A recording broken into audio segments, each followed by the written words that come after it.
There's a light bulb at a fire station in Livermore, California, that has been burning for over 124 years. It hangs from the ceiling of a working fire station, inside a building where emergency vehicles come and go, where alarms sound and crews respond at all hours of the day and night.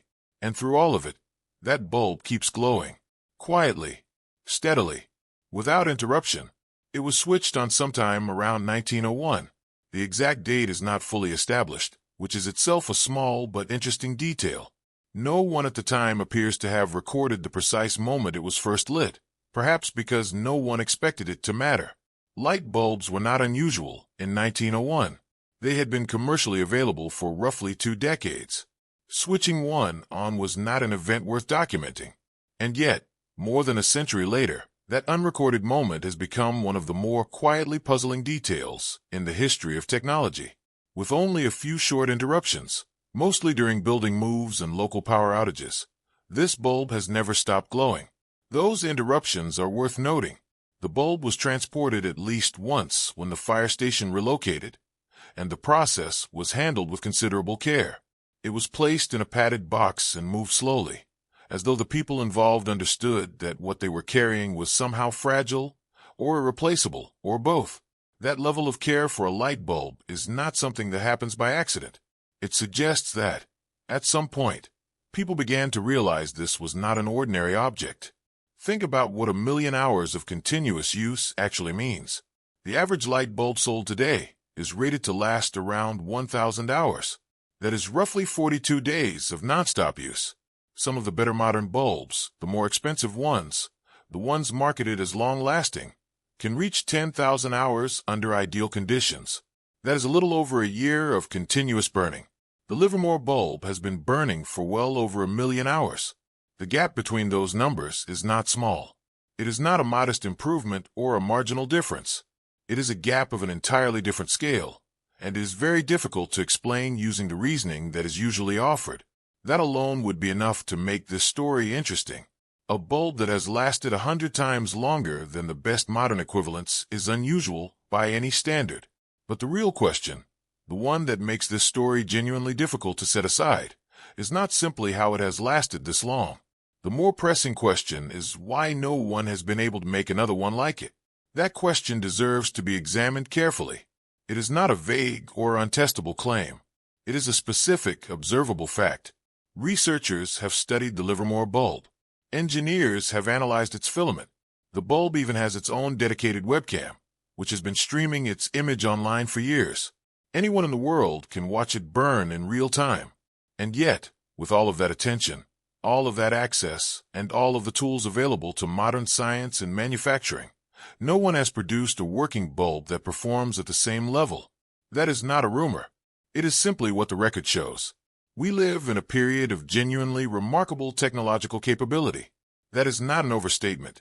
The tools and systems that modern civilization has built are, by any historical comparison, extraordinary.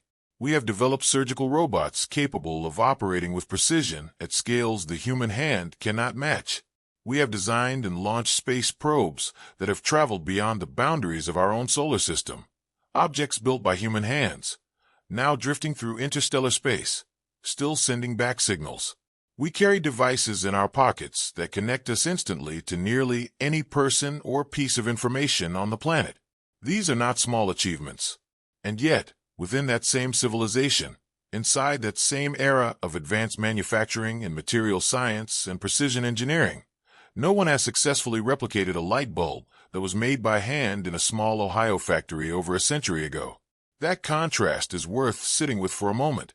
It doesn't fully make sense when you first consider it, and the more you think about it, the less it resolves into a comfortable explanation. Some people, when they first encounter this story, assume the answer must be simple. Perhaps the bulb is just lucky. Perhaps it is a statistical outlier, one product among thousands that happen to be assembled in exactly the right way, under exactly the right conditions, and has simply beaten every reasonable expectation. That is a possible explanation. It is the kind of explanation that fits neatly into familiar thinking about probability and chance. But it raises its own question. If it was simply luck, why has sustained and deliberate effort failed to reproduce the result? Luck explains a single unlikely outcome. It is harder to use luck to explain the consistent failure to recreate something when you already have the original in front of you. Others point to the materials. The Livermore bulb uses a carbon filament, thicker and different in composition from the tungsten filaments that became the modern standard. Carbon filaments operate at lower temperatures. Lower temperatures mean less thermal stress on the material. Less stress, the reasoning goes, leads to longer life. This explanation has a certain logic to it, but it also leaves gaps. Carbon filaments were widely used in the early light bulb industry. Many companies made them. If the design itself was the key to extraordinary longevity, there should be more examples. The Livermore bulb should not be the only one standing. This is where the story begins to open into something less comfortable. Because when you try to trace the exact manufacturing process that produced this bulb, the specific carbon composition, the particular technique used to form the filament, the precise conditions inside the glass, the trail becomes difficult to follow. The Shelby Electric Company, which made the bulb, went out of business in 1914. Their records, their formulas, their internal processes, much of that has not survived in any clear or complete form. We have the product. We do not fully have the method. That gap in the historical record is, on its own, not unusual. Companies close. Records are lost. Manufacturing knowledge disappears along with the people who held it. But in this case, the gap is particularly noticeable because what was apparently lost was not a marginal improvement or a minor refinement. What was lost, or what at least cannot be found, is the process that produced something with capabilities that modern manufacturing has not matched. That detail is harder to set aside as simple historical misfortune. There's also a broader context to consider, one that does not receive as much attention as the bulb itself. In the decades following the Livermore bulb's installation, the light bulb industry underwent significant organizational changes. Major manufacturers across the world began coordinating their production standards, and the question of how long a light bulb should last became, at a certain point, not just a technical question, but a business one.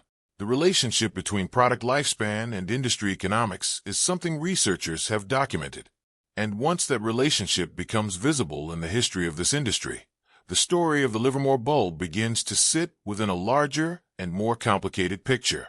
None of this has a clean resolution. That is perhaps the most honest thing that can be said about it at this stage. The bulb exists. Its longevity is real and documented. The failure to replicate it is real and documented. The incomplete historical record surrounding its manufacture is real, and the broader industrial history that surrounds it raises questions that do not disappear when you try to answer them with simple explanations. What the Livermore bulb asks, without ever making a claim, is whether the gap between what is possible and what is produced is always the result of pure technical limitation, or whether other forces sometimes shape what gets built, what gets kept, and what quietly disappears. That question does not come with an easy answer, and it may be that the answer differs depending on who is examining the evidence and what they are willing to consider. The bulb itself offers no explanation. It simply burns, dim, steady, and uninterrupted, in a fire station in a small California city, while the world around it continues to change. People have retired from that fire station. Equipment has been upgraded. The building has been updated. Decades have passed, and the bulb has remained, an object so ordinary in its purpose and so completely extraordinary in its performance, that it has outlasted not just its own era, but the entire framework of assumptions that modern manufacturing is built upon. This raises questions, not just about the bulb, and not just about the industry that surrounds it, but about what we actually know, what has been lost, and whether some of what seems lost was perhaps never fully available to begin with. Those are large questions. They are the kind that a single light bulb, hanging from the ceiling of a fire station, cannot answer on its own. But it is difficult to look at what this bulb has done, and what nothing made since has managed to do, without feeling that the questions are worth asking, and worth following carefully, wherever they lead. When people first ask about the Livermore Centennial Light, about why it has lasted so long, about what makes it different, about why nothing built since has matched it, there is an official explanation ready to receive them. It is calm, organized, and technical. It arrives with the kind of quiet authority that comes from being repeated many times by people who study these things professionally. And on the surface, it sounds entirely reasonable. In fact, it sounds almost complete. Almost. The explanation begins with the manufacturer. The bulb was made by the Shelby Electric Company, a business based in Shelby, Ohio. Shelby Electric was considered a reputable producer during its time. It was not a small or obscure operation. The company made light bulbs for commercial and industrial use, and it was known for a certain standard of craftsmanship. The bulb it produced, the one now hanging in Livermore, was hand-blown. That means a person shaped the glass individually, by hand, rather than through any automated or mass production process. Each hand-blown bulb was slightly different from the next. The process allowed for more careful construction, more attention to each individual unit. That much is established and agreed upon. The filament inside the bulb is carbon. This is one of the most frequently cited reasons for its longevity, and it is worth understanding clearly. In the earliest years of commercial electric lighting, carbon filaments were the standard. Edison used them. Most manufacturers used them. They were the material of that era. Carbon filaments are thicker than the tungsten filaments that eventually replaced them. And thickness, in this context, matters in a specific way. A thicker filament carries electrical current through more material, which means the heat generated by that current is distributed across a greater surface area. The result is a filament that runs at a lower temperature than a thin one carrying the same current. Lower temperature is significant. Heat is the primary enemy of a light bulb filament. Every time a filament heats up, the material experiences stress.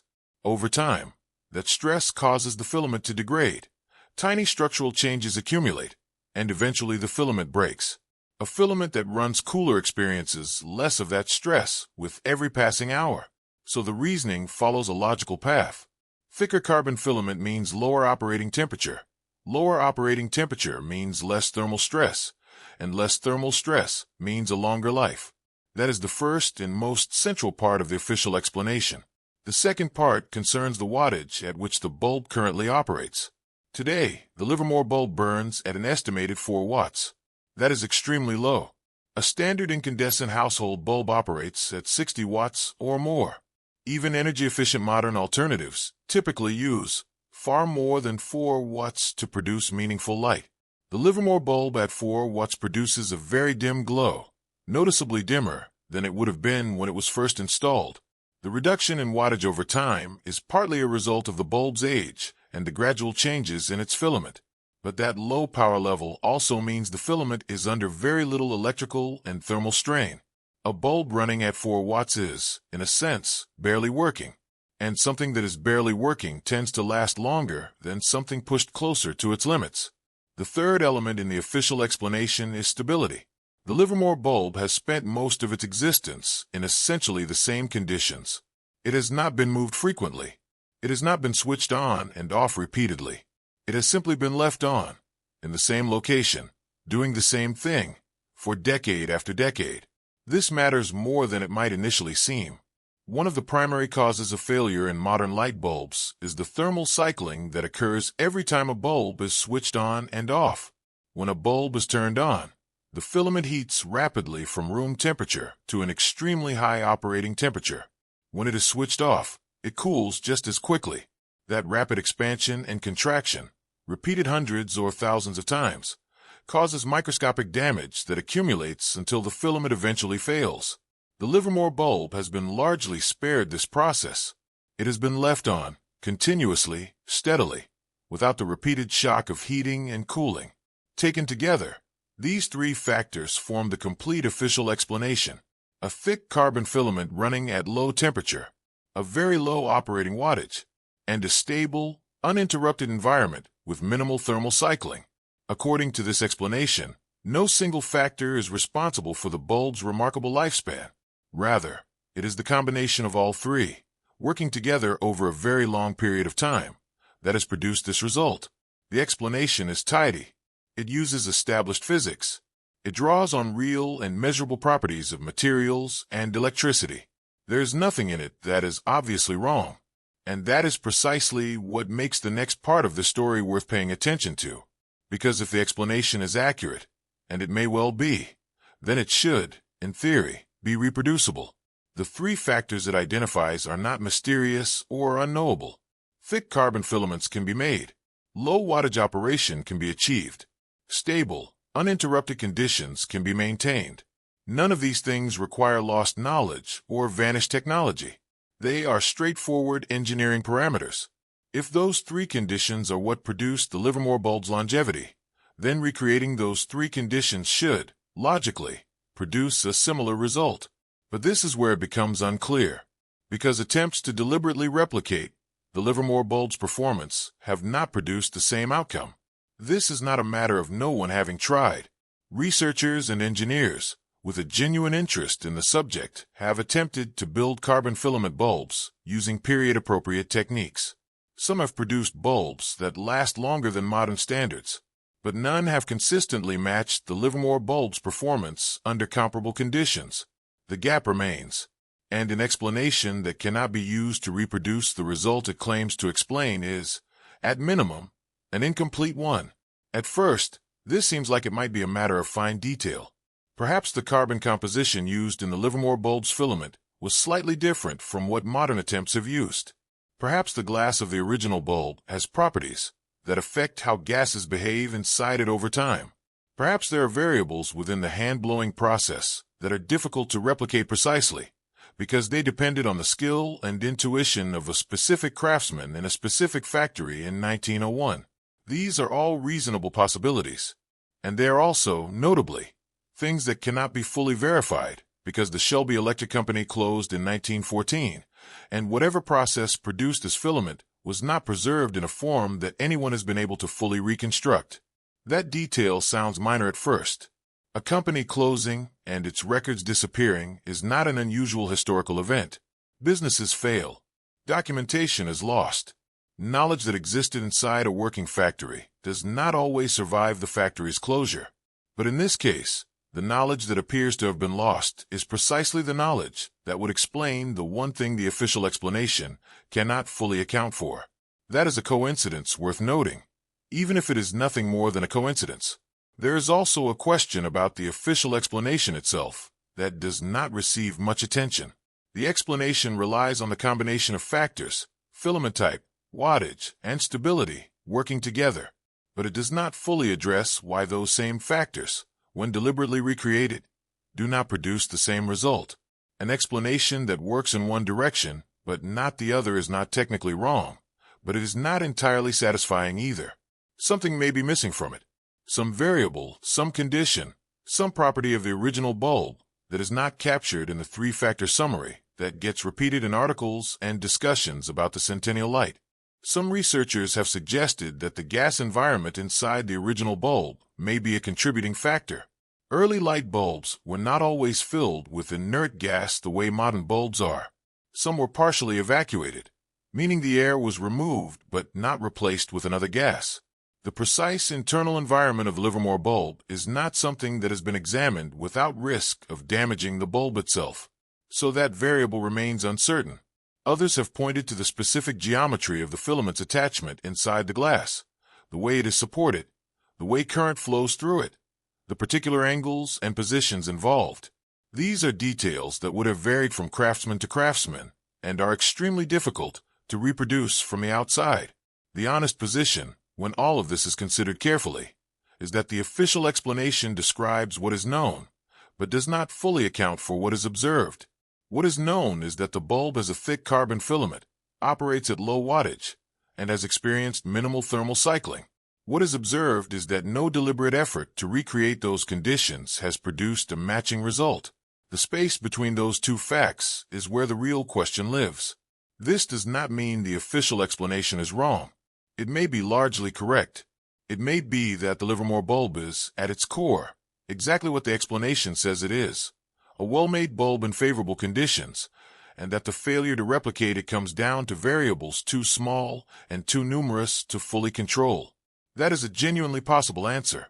Some researchers hold that position with confidence, but others find it unsatisfying, because the bulb is not simply lasting slightly longer than expected. It is lasting at a scale that defies the framework of normal expectation entirely. 1,000 hours is the modern standard. The Livermore bulb is past a million. If the official explanation fully captured the reason, someone with access to period materials and careful engineering should have been able to come reasonably close to that performance. The fact that no one has raises a doubt that the official explanation, on its own, has not resolved, and so the explanation stands clear, organized, and technically grounded, while the bulb also stands dim and steady, doing something the explanation cannot fully reproduce. Both things are true at the same time, which means the question of what is actually responsible for this bulb's extraordinary lifespan is still, quietly and without fanfare, open. The official explanation for the Livermore bulb's longevity places the carbon filament at the center of the story. It is the filament, we are told, that makes the difference. Its thickness, its lower operating temperature, its reduced thermal stress. These are the properties that separate this bulb from everything that came after it. And when you first hear that explanation, it sounds reasonable. It sounds like a complete answer. It has the structure of something settled and understood. But when you begin to look more carefully at the history surrounding carbon filaments, not just at this one bulb, but at the broader industry context in which it was made, the explanation starts to develop small cracks, not large ones, not the kind that immediately overturn the entire account, but cracks nonetheless, and they appear in a place that the official explanation does not spend much time addressing. The first thing worth understanding is that carbon filaments were not special or rare in 1901.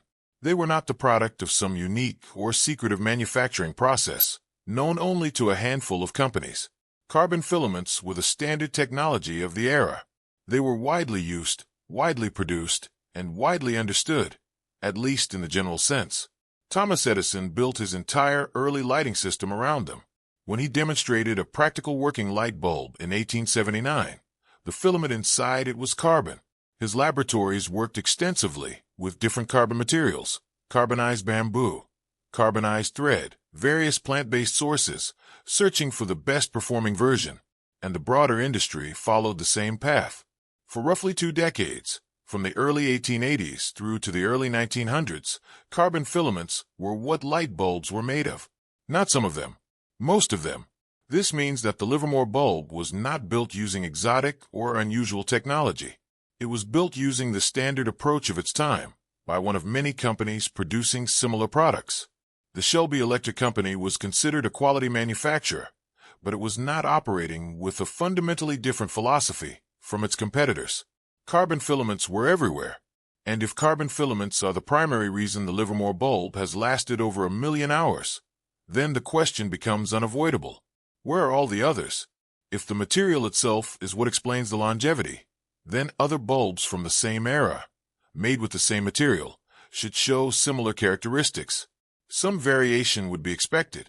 Not every bulb would perform identically, but the performance range among period carbon filament bulbs should cluster somewhere in a recognizable way, with some outliers on the high end, some on the low end, and a general picture that supports the material explanation.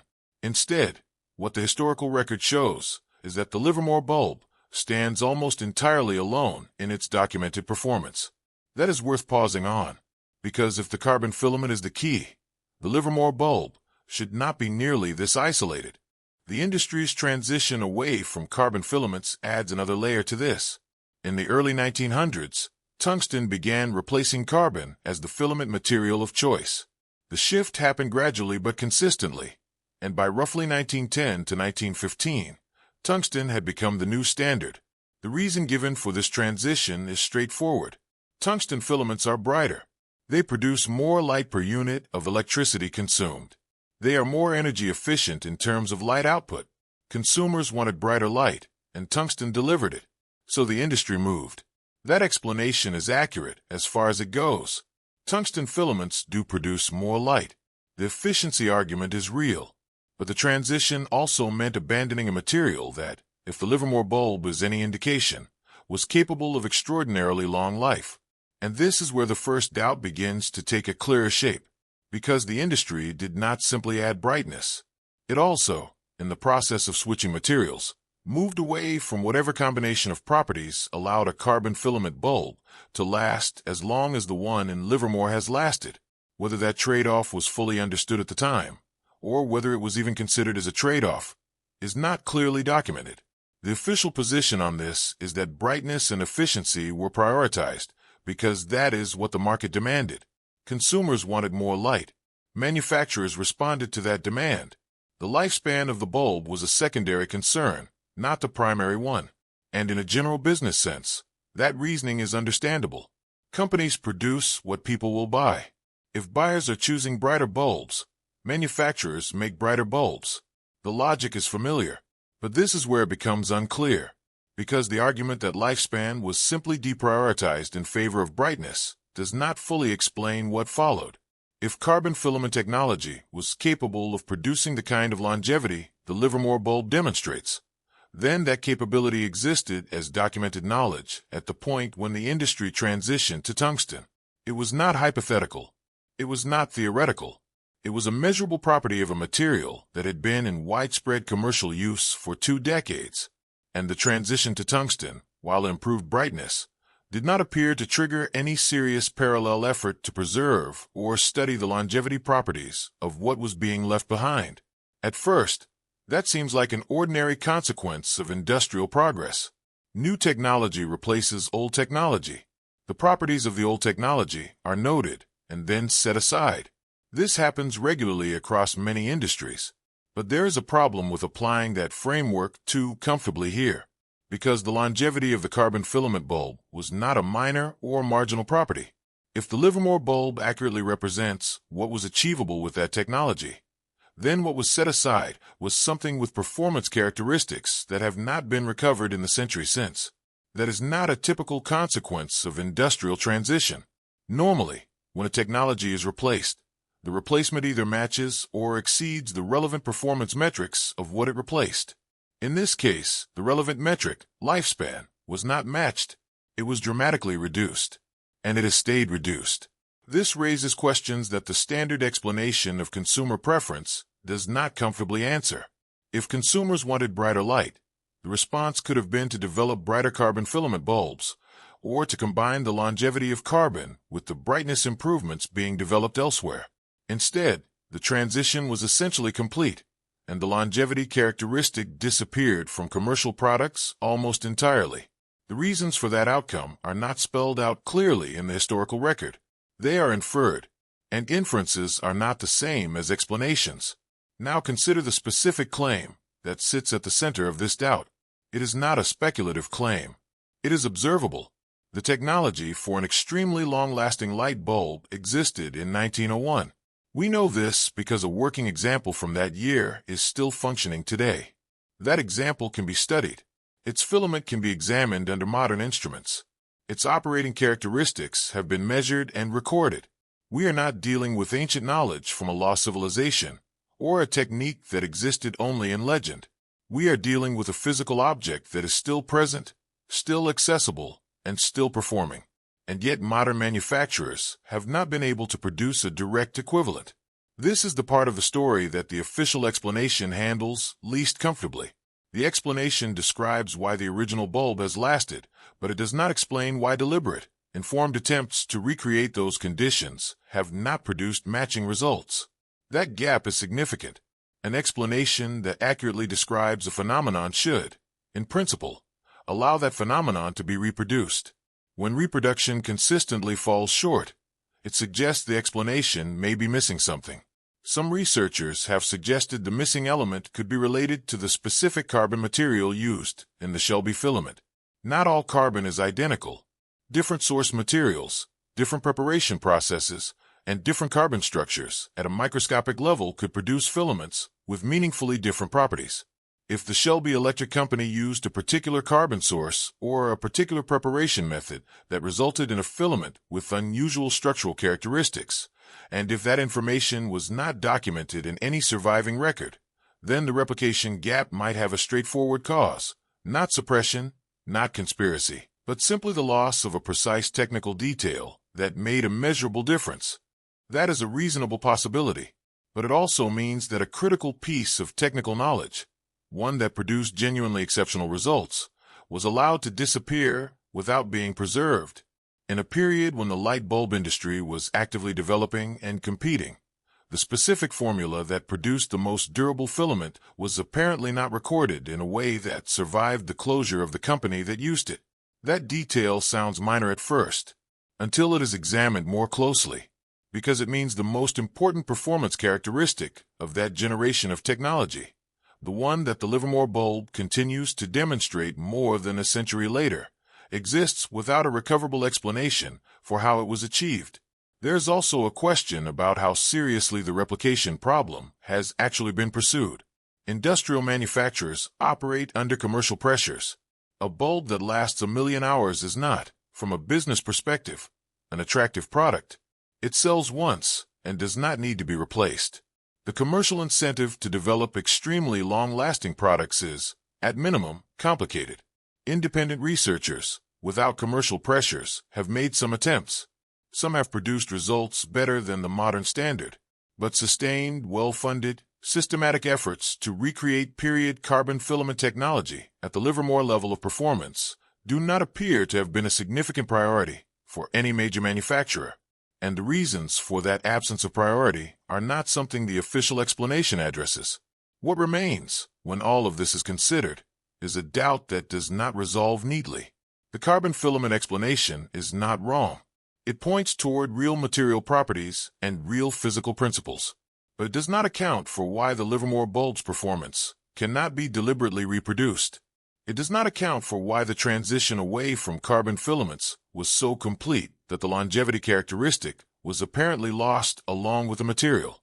And it does not account for why, in more than a century of continuous light bulb manufacturing, no product has come close to matching what a hand-blown bulb from a small Ohio factory achieved before the modern industry even fully formed. These are not small gaps in the explanation. They are the places where the official account runs out of clear answers and leaves the question open. The carbon filament is part of the story, almost certainly, but it appears to be only part. The rest, whatever combination of factors, decisions, or circumstances produced something that has never been matched since, remains genuinely unclear, and that in itself is a doubt worth carrying forward as the larger story continues to unfold. To understand why the Livermore bulb matters as much as it does, it helps to step back from the bulb itself for a moment and look at the world in which it was created. Not just the factory that made it, or the fire station where it ended up, but the broader industrial and historical context of the late 19th and early 20th century. Because the Shelby Electric Company did not operate in isolation. It existed within a young, competitive, and rapidly changing industry, and understanding that environment makes the gaps in the record easier to see and harder to dismiss. The light bulb industry in the 1890s and early 1900s was still finding its shape. Edison's practical demonstration of the incandescent bulb had taken place in 1879, and commercial lighting systems had begun spreading through cities in the years that followed. But the industry was not yet settled or standardized. Different companies were approaching the same basic problem: how to produce reliable, affordable electric light from different directions. Filament materials were being tested and compared. Glass designs were being refined. The internal gas environments of bulbs were being studied and adjusted. It was a period of active experimentation, and the companies that thrived were generally the ones that found small advantages in their manufacturing approach and held on to them.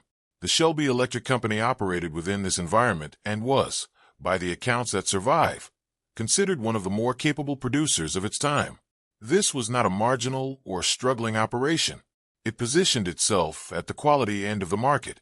Its bulbs were priced higher than many competitors, and they were marketed on the basis of that quality distinction.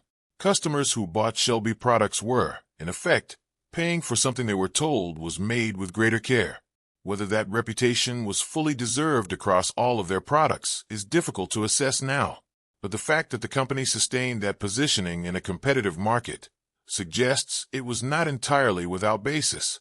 What specifically made Shelby's manufacturing approach different from its competitors is where the historical record becomes noticeably thin. Researchers who have studied the company have pointed to several possible factors. The carbon composition used in their filaments may have differed in meaningful ways from what other manufacturers were using. The hand-blowing process used to shape the glass may have produced bulbs with slightly different internal geometries that affected how the filament was supported and how heat moved through the structure. The method by which the filament was attached to its supports inside the glass may also have played a role. Any one of these variables, or some combination of them, could have contributed to performance differences between Shelby bulbs and those from other manufacturers. But this is where it becomes unclear, because none of these potential factors have been definitively confirmed as the cause of the Livermore bulb's extraordinary lifespan. They are possibilities. They are informed guesses based on what researchers can observe and analyze. The precise formula, the specific decisions made inside the Shelby factory about materials, ratios, techniques, and processes, does not appear to exist in any surviving documented form. If there were internal records, manufacturing guides, or technical specifications that captured exactly how Shelby produced its filaments, those documents have not surfaced, and their absence leaves a gap at the very center of the explanation. Shelby Electric went out of business in 1914. The timing of that closure places it right at the moment when the broader industry was completing its transition from carbon to tungsten filaments. Whether the company's closure was connected to that industry shift, or whether it failed for unrelated business reasons, is not entirely clear from the available record. What is clear is that when the company closed, whatever institutional knowledge it held, the accumulated experience of its workers, the refined practices of its production floor, the specific choices its founders and engineers had made, did not transfer in any organized or preserved way into the historical record. This kind of knowledge loss is not unusual in industrial history. It happens regularly when small and medium-sized manufacturers close. The people who work there move on. The equipment is sold or scrapped. The building is repurposed or demolished. The paperwork, if it existed in meaningful detail at all, is discarded or simply deteriorates over time. There is rarely any one position to collect and preserve the technical specifics of a closing business's manufacturing process, especially when that business is not famous, not considered historically significant at the time, and not the subject of any active preservation effort. At first, this seems like simply an unfortunate but ordinary outcome of business failure, and in most cases it would be. But in this case, the knowledge that was apparently lost is uniquely significant, because it is the knowledge that produced the most durable light bulb ever documented. That elevates the loss from ordinary historical gap to something worth examining more carefully. It means that the one thing most needed to understand and recreate the Livermore bulb's performance is precisely the thing that is missing. And this is where a small but persistent doubt begins to take root. It is not a loud doubt. It does not arrive with strong claims or confident accusations. It is quieter than that, more like a question that keeps returning every time you try to fully close the explanation. Was the Shelby formula simply lost in the ordinary way that industrial knowledge disappears when companies fail? Or was it something that was never fully written down to begin with? That second possibility deserves consideration. In many manufacturing environments of that era, particularly in smaller or more specialized operations, the most important knowledge was not documented in formal records. It lived in the hands and habits of experienced workers. It was passed through demonstration rather than instruction. A craftsman who had spent years hand-blowing bulbs would have developed an intuitive sense of pressure, temperature, and timing that produced consistent results. But that knowledge existed in his practice, not in any manual. A technician who prepared the carbon filaments would have developed a feel for the material that guided his work. But that feel was not translatable into a written formula someone else could follow precisely. This kind of tacit knowledge that exists in practice rather than documentation, was extremely common in early industrial manufacturing, and it is, by its nature, extremely vulnerable to disappearance. When the person who holds it retires, leaves, or simply is no longer part of an operating organization, the knowledge goes with them. It does not transfer automatically. It does not survive in filing cabinets or storage rooms. It dissolves into the past along with the people and the processes that carried it. However, the timeline does not fully match the comfort of that explanation, because the Livermore bulb was installed around 1901, more than a decade before Shelby closed. During those 13 or so years, the bulb's performance would presumably have been observable to anyone paying attention. A bulb lasting significantly longer than comparable products is not an invisible phenomenon. If Shelby's manufacturing approach was producing this kind of result across its product line, even occasionally, that would have been information with commercial value. It would have been something to study, to preserve, to build upon.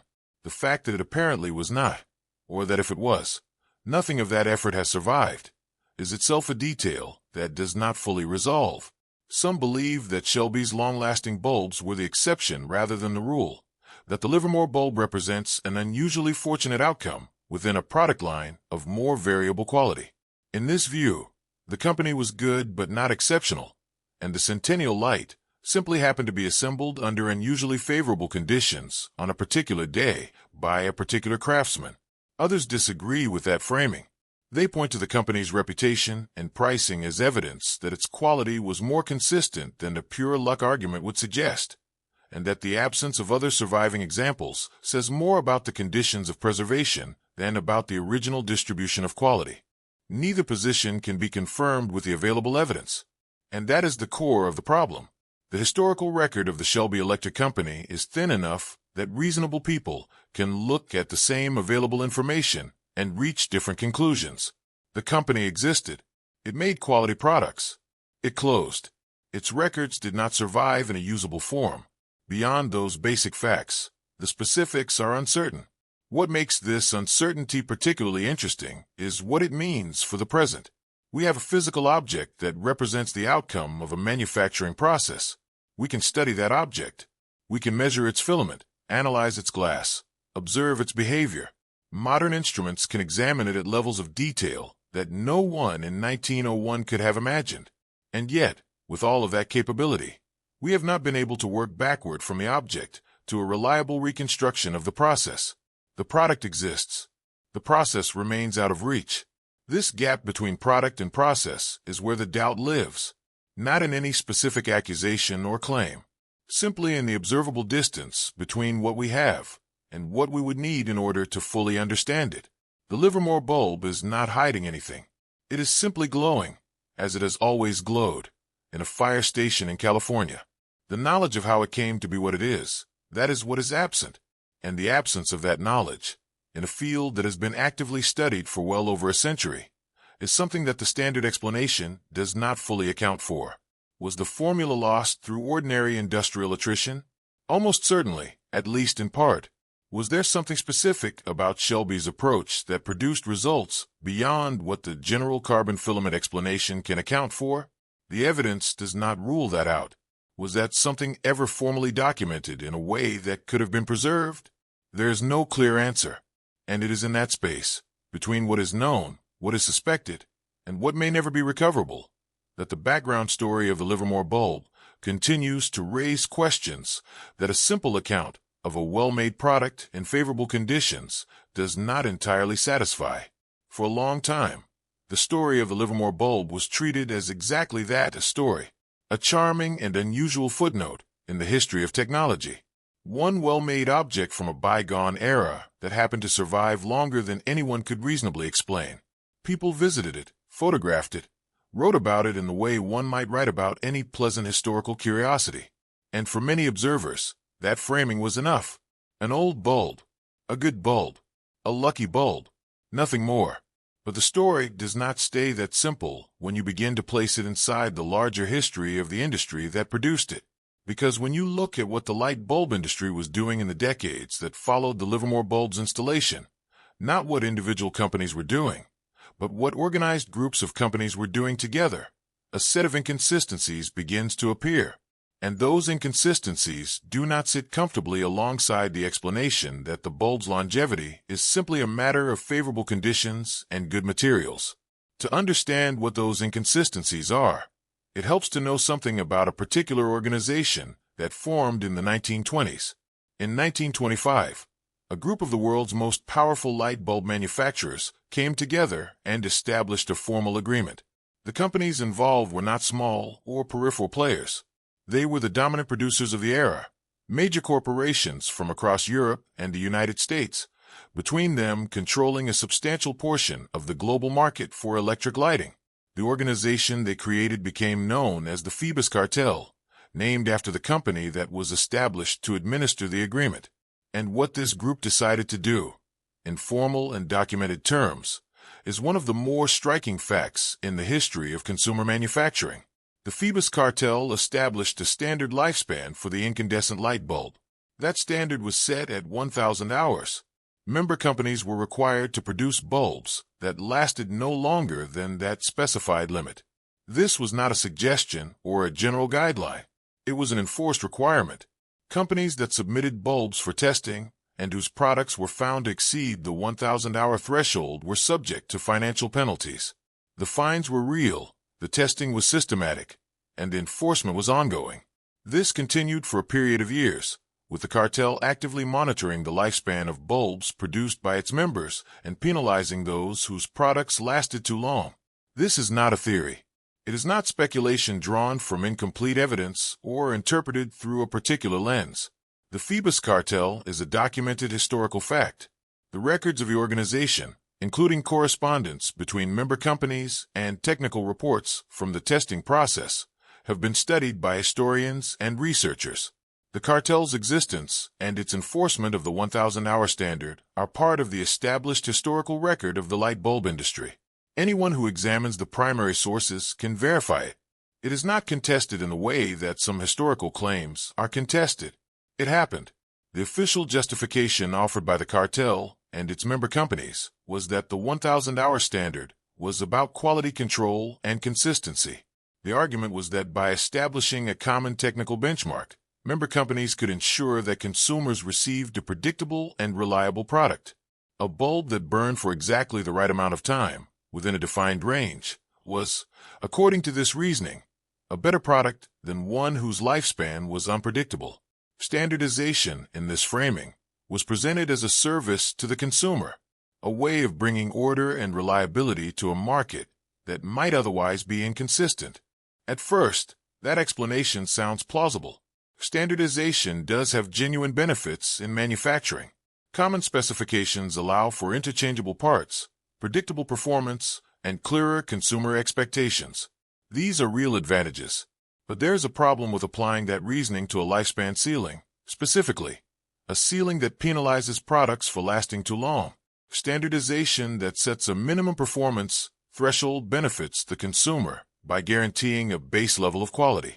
Standardization that sets a maximum performance threshold and finds manufacturers whose products exceed it does something different.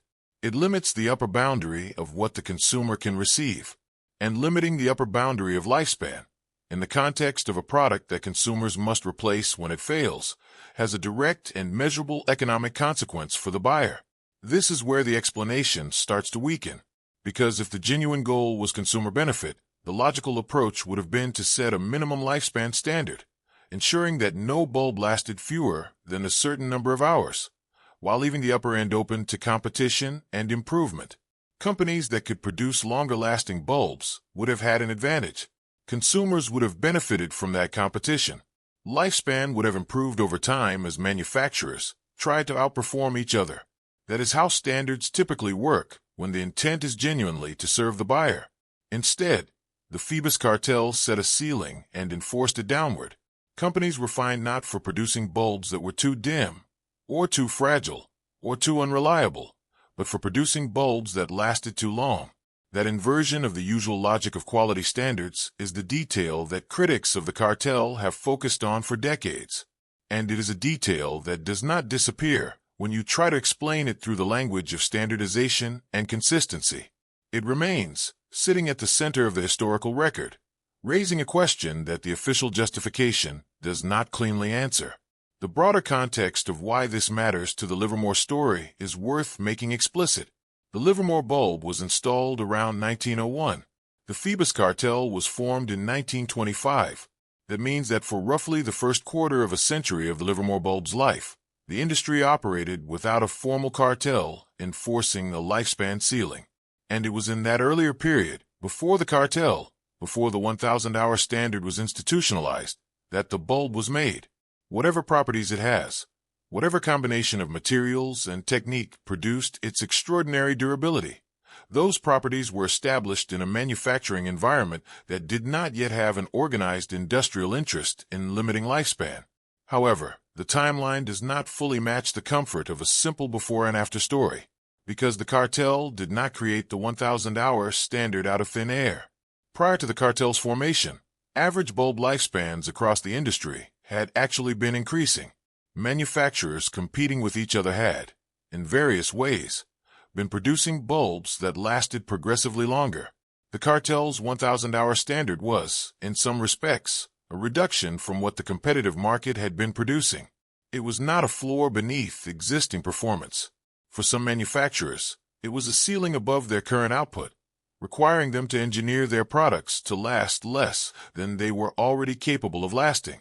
That detail sounds minor at first, until it is examined more closely, because it means the cartel was not simply setting a standard for the future. It was, in documented cases, requiring some manufacturers to reduce the durability of their products from what they were already producing. The direction of the requirement was not upward toward improvement. It was, in specific instances, downward toward limitation.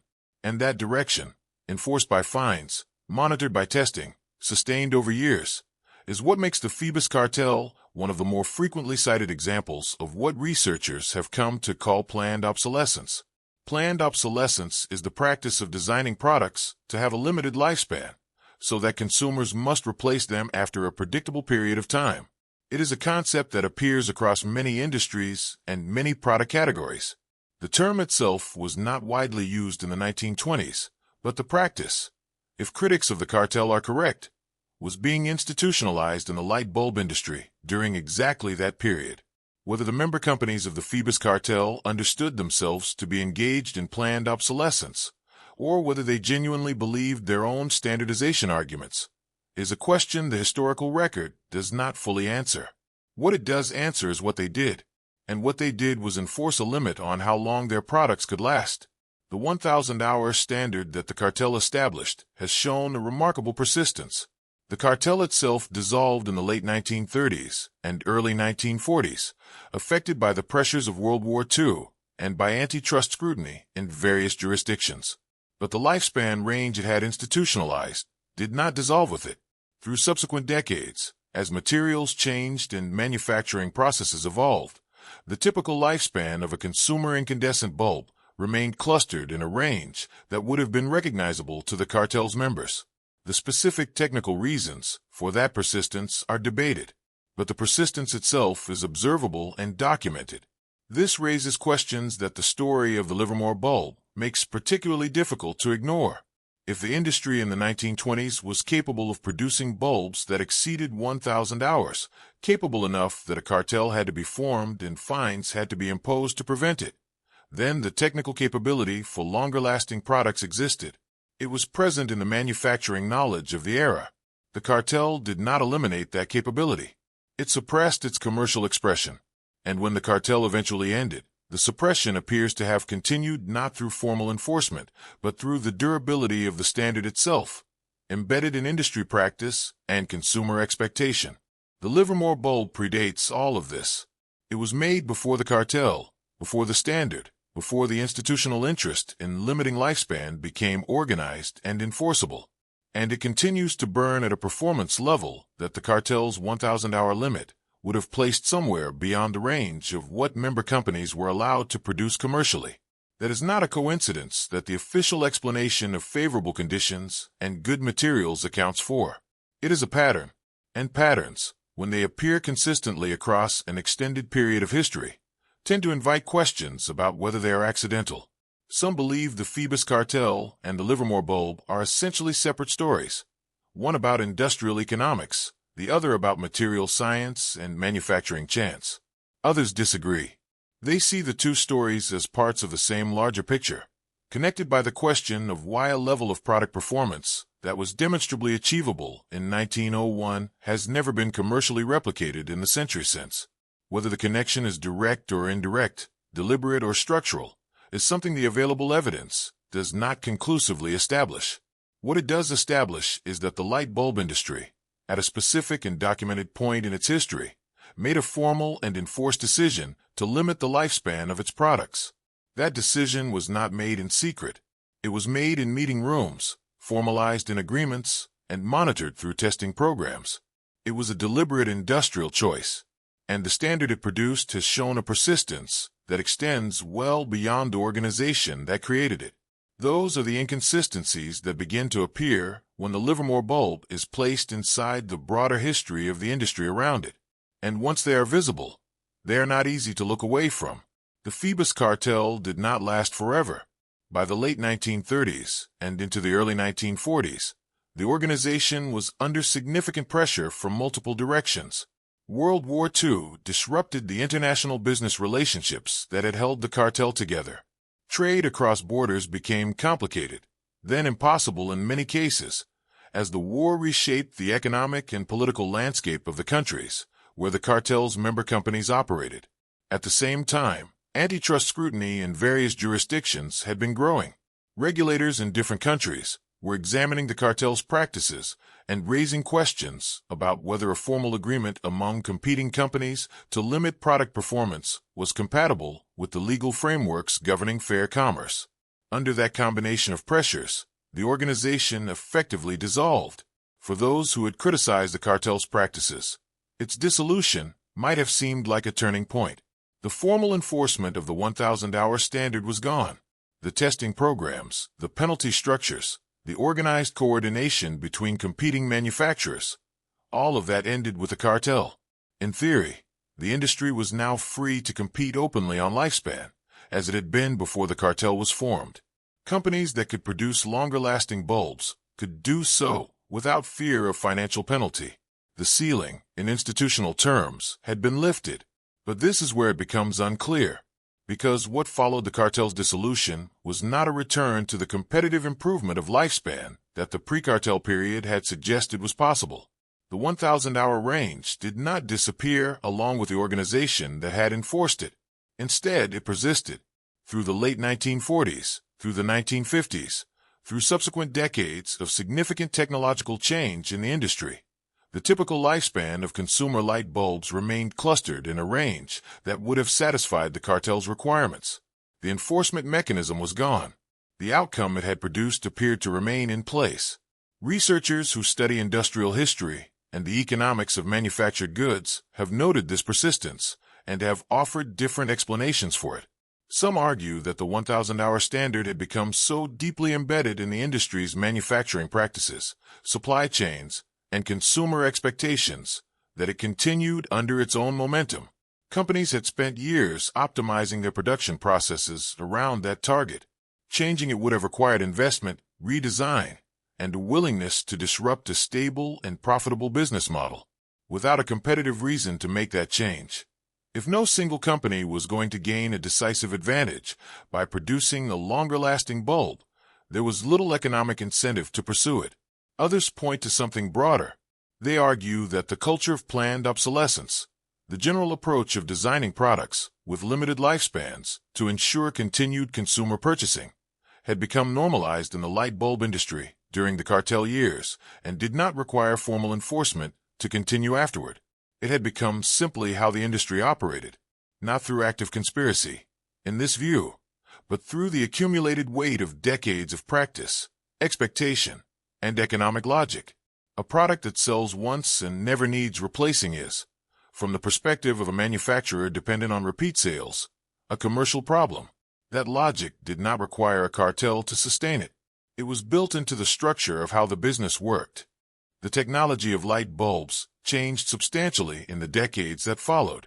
Tungsten filament incandescent bulbs remained the dominant product for most of the 20th century. Then fluorescent lighting became more widespread, particularly in commercial and industrial settings. Compact fluorescent bulbs were developed and marketed to consumers as a more efficient alternative to the standard incandescent. Each of these transitions brought new materials, new operating principles, and new manufacturing challenges. And with each transition, the industry had an opportunity to fundamentally reconsider the lifespan standards that had governed the previous generation of products. That reconsideration, in meaningful terms, does not appear to have occurred. Then came LED technology. Light-emitting diodes had been used in specialized applications for decades before they were adapted for general consumer lighting. When LED bulbs began entering the consumer market in significant numbers, the marketing language around them was notably different from what had come before. The lifespan claims were extraordinary by any historical standard. Some manufacturers advertised 20,000 hours of use. Others promoted figures of 25,000, 30,000, or even 50,000 hours. These numbers represented a fundamental departure from the 1,000-hour range that had defined the industry for the better part of a century, and they were presented with confidence as evidence that a new era of lighting technology had arrived, one in which the old limitations simply no longer applied. At first, those claims seemed to represent exactly the kind of genuine technological leap that the LED transition was supposed to be. The underlying technology is genuinely different from incandescent or fluorescent lighting. LEDs do not rely on a heated filament. They produce light through a different physical process, the movement of electrons through a semiconductor material that generates far less heat and, in principle, should experience far less thermal degradation over time. The theoretical basis for long LED lifespans is real. It is not invented. The physics supports the possibility of dramatically extended product life. But there is a problem. A growing body of evidence, drawn from consumer experience, from independent testing organizations, and from researchers who have examined real-world LED performance, suggests that the lifespans advertised for many consumer LED products do not consistently match the lifespans those products actually deliver. This is not a fringe observation. It has been noted by consumer advocacy organizations, by independent testing laboratories, and by researchers studying product performance across different brands and price points. The gap between the numbers on the packaging and the hours of actual use before failure or significant performance degradation can be substantial. The reasons given for this gap are technical. LED bulbs contain components beyond the light-emitting diode itself. The driver circuitry, the electronic components that regulate the electrical current flowing to the LED, is frequently identified as the weak point. These components are sensitive to heat and to the electrical conditions of typical household use. They can degrade faster than the LED element itself, causing the bulb to fail well before the advertised lifespan is reached. Some researchers have also noted that the testing conditions used to generate lifespan ratings do not always reflect the conditions of typical real-world use. That bulbs tested in controlled laboratory environments with optimal temperature and power conditions may perform differently from bulbs installed in enclosed fixtures, in warm rooms, or on circuits with inconsistent power quality. These are technical explanations, and some of them are genuinely valid. The relationship between component quality, operating conditions, and product lifespan is real and complex. Not every gap between advertised and actual performance is the result of deliberate choice. Engineering trade-offs are real. Cost constraints are real. The decisions made during product development about which components to use and at what quality level are decisions with genuine technical and economic dimensions. However, the pattern that emerges from the LED lifespan story is difficult to set aside entirely. The technology, in principle, supports extraordinary longevity. The advertised numbers suggest that longevity is being delivered. The real-world performance data suggests, in many cases, that it is not, and the explanations for why it is not are largely technical, pointing to component choices, testing conditions, and manufacturing decisions that could, in theory, be made differently. This raises a question that does not have a clean answer. If the technology supports much longer lifespans, and the gap between possible and actual is explained by specific engineering and manufacturing choices, then who is making those choices, and what is driving them? The Livermore bulb sits in its fire station through all of this. It has been present, in a sense, for every chapter of the story. It was burning while the Phoebus cartel operated. It was burning when the cartel dissolved. It was burning through the fluorescent era, through the early LED transition, through the advertising campaigns that promised 20,000 hours and the consumer complaints that followed. It has outlasted multiple generations of the companies that entered and exited the lighting market during its lifetime. Some of those companies no longer exist. Others have been bought and sold and restructured multiple times. The bulb has simply continued. No modern consumer product has matched what the Livermore bulb has done. That statement remains true despite a century of manufacturing advancement, material science development, and engineering refinement. It is a statement about a single data point, one unusual bulb in one unusual set of circumstances, and it should be understood as such. But it is also a statement that the accumulated progress of the industry has not overturned. And that is the detail that becomes harder to explain comfortably the more closely the surrounding history is examined. The official explanation for the bulb's longevity, carbon filament, low wattage, stable conditions, has not changed significantly over the years. It remains the standard account, and it may be largely correct, but when that explanation is placed alongside the documented history of the Phoebus cartel, alongside the persistent clustering of commercial bulb lifespans in a narrow range across multiple technological generations, and alongside the pattern of LED lifespan claims that outpace real-world performance, the explanation begins to feel like it is describing only part of the picture. The gap between what is possible and what is produced is a question the industry has not answered in a way that fully satisfies. Some believe the gap is entirely the product of neutral engineering decisions and market economics. Others disagree and point to the historical record of deliberate lifespan limitation as evidence that the gap has not always been neutral or accidental. The evidence available supports elements of both positions and does not conclusively settle the question in either direction. What it does support, clearly and without dispute, is that the question exists. That a 124-year-old light bulb continues to operate in a world where modern products marketed with extraordinary lifespan claims routinely fall short of those claims. That is a fact. It is observable. It is documented. And the more of the surrounding history that becomes visible, the less the distance between the Livermore bulb and everything built since can be explained by favorable conditions and good materials alone. Something shaped that distance. What exactly shaped it? And how deliberately, remains the part of the story that the available evidence has not yet fully resolved. The Livermore bulb is not easy to explain. Most unusual things, when examined closely enough, eventually give up their secrets. A strange result in a laboratory gets traced back to a measurement error. An unexplained phenomenon turns out to have a cause that was simply overlooked. The world, in most cases, tends toward explanation when enough attention is applied to it. But the Livermore bulb has received a significant amount of attention over the years, and the explanation has not fully arrived. That is what makes it particularly difficult to set aside. The bulb has not been ignored. It has been studied. Researchers have examined its filament. Engineers have looked at its construction. Its operating conditions have been carefully documented over many decades. There is a dedicated website for it. There is a webcam that allows anyone with an internet connection to watch it in real time, burning quietly in its fire station. A small but committed community of followers has tracked it for years, monitoring its output, noting changes, and keeping a record of its continued operation. By any reasonable standard, this is one of the most observed light bulbs in history. And yet, despite all of that observation, the core question has not been resolved. No one has built a working equivalent. That fact deserves to sit for a moment. It is easy to read past it. But what it means, in practical terms, is that engineers and researchers with access to modern materials, modern testing equipment, modern manufacturing techniques, and a detailed understanding of the original bulb's construction, have tried to replicate what a factory produced in 1901 and have not succeeded. Not fully. Not consistently. That is not a small thing. That is the kind of result that, in most fields, would generate serious and sustained investigation. Several engineers have made genuine attempts. The effort has not been casual.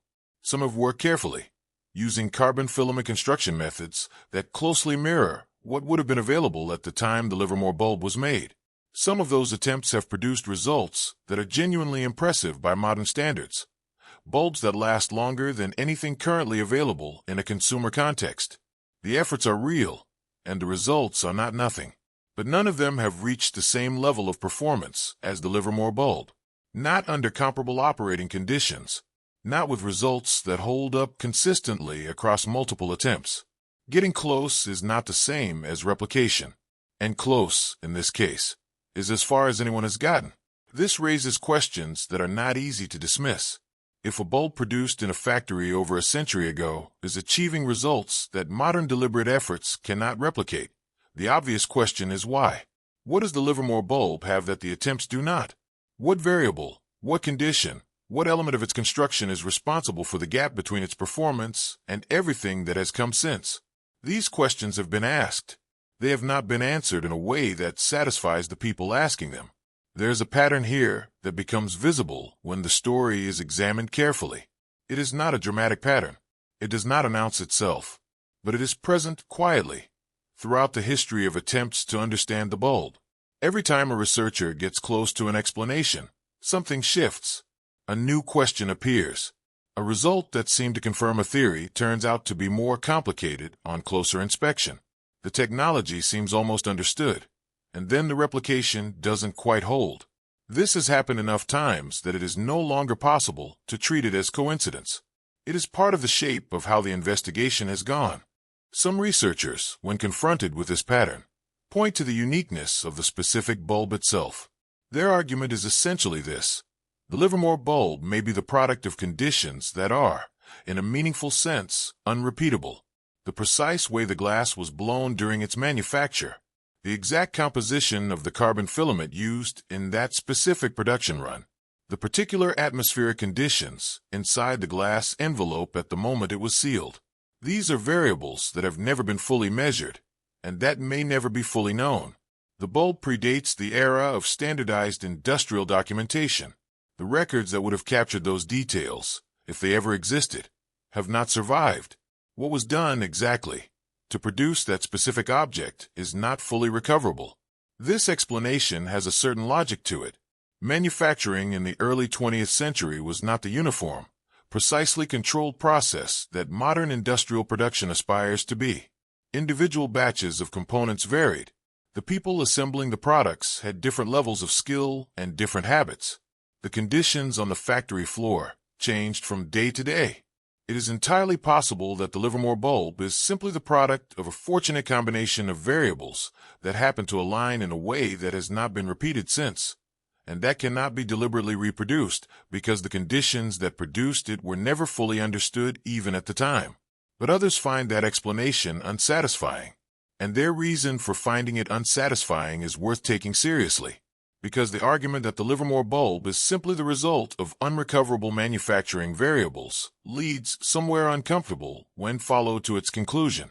It suggests that a process that was, by modern standards, relatively crude and poorly controlled, a factory in 1901, working with materials and techniques that would be considered primitive today, accidentally produced a result that 21st century engineering, with all of its precision and knowledge and equipment, cannot deliberately reproduce. That is a difficult claim to accept without some resistance.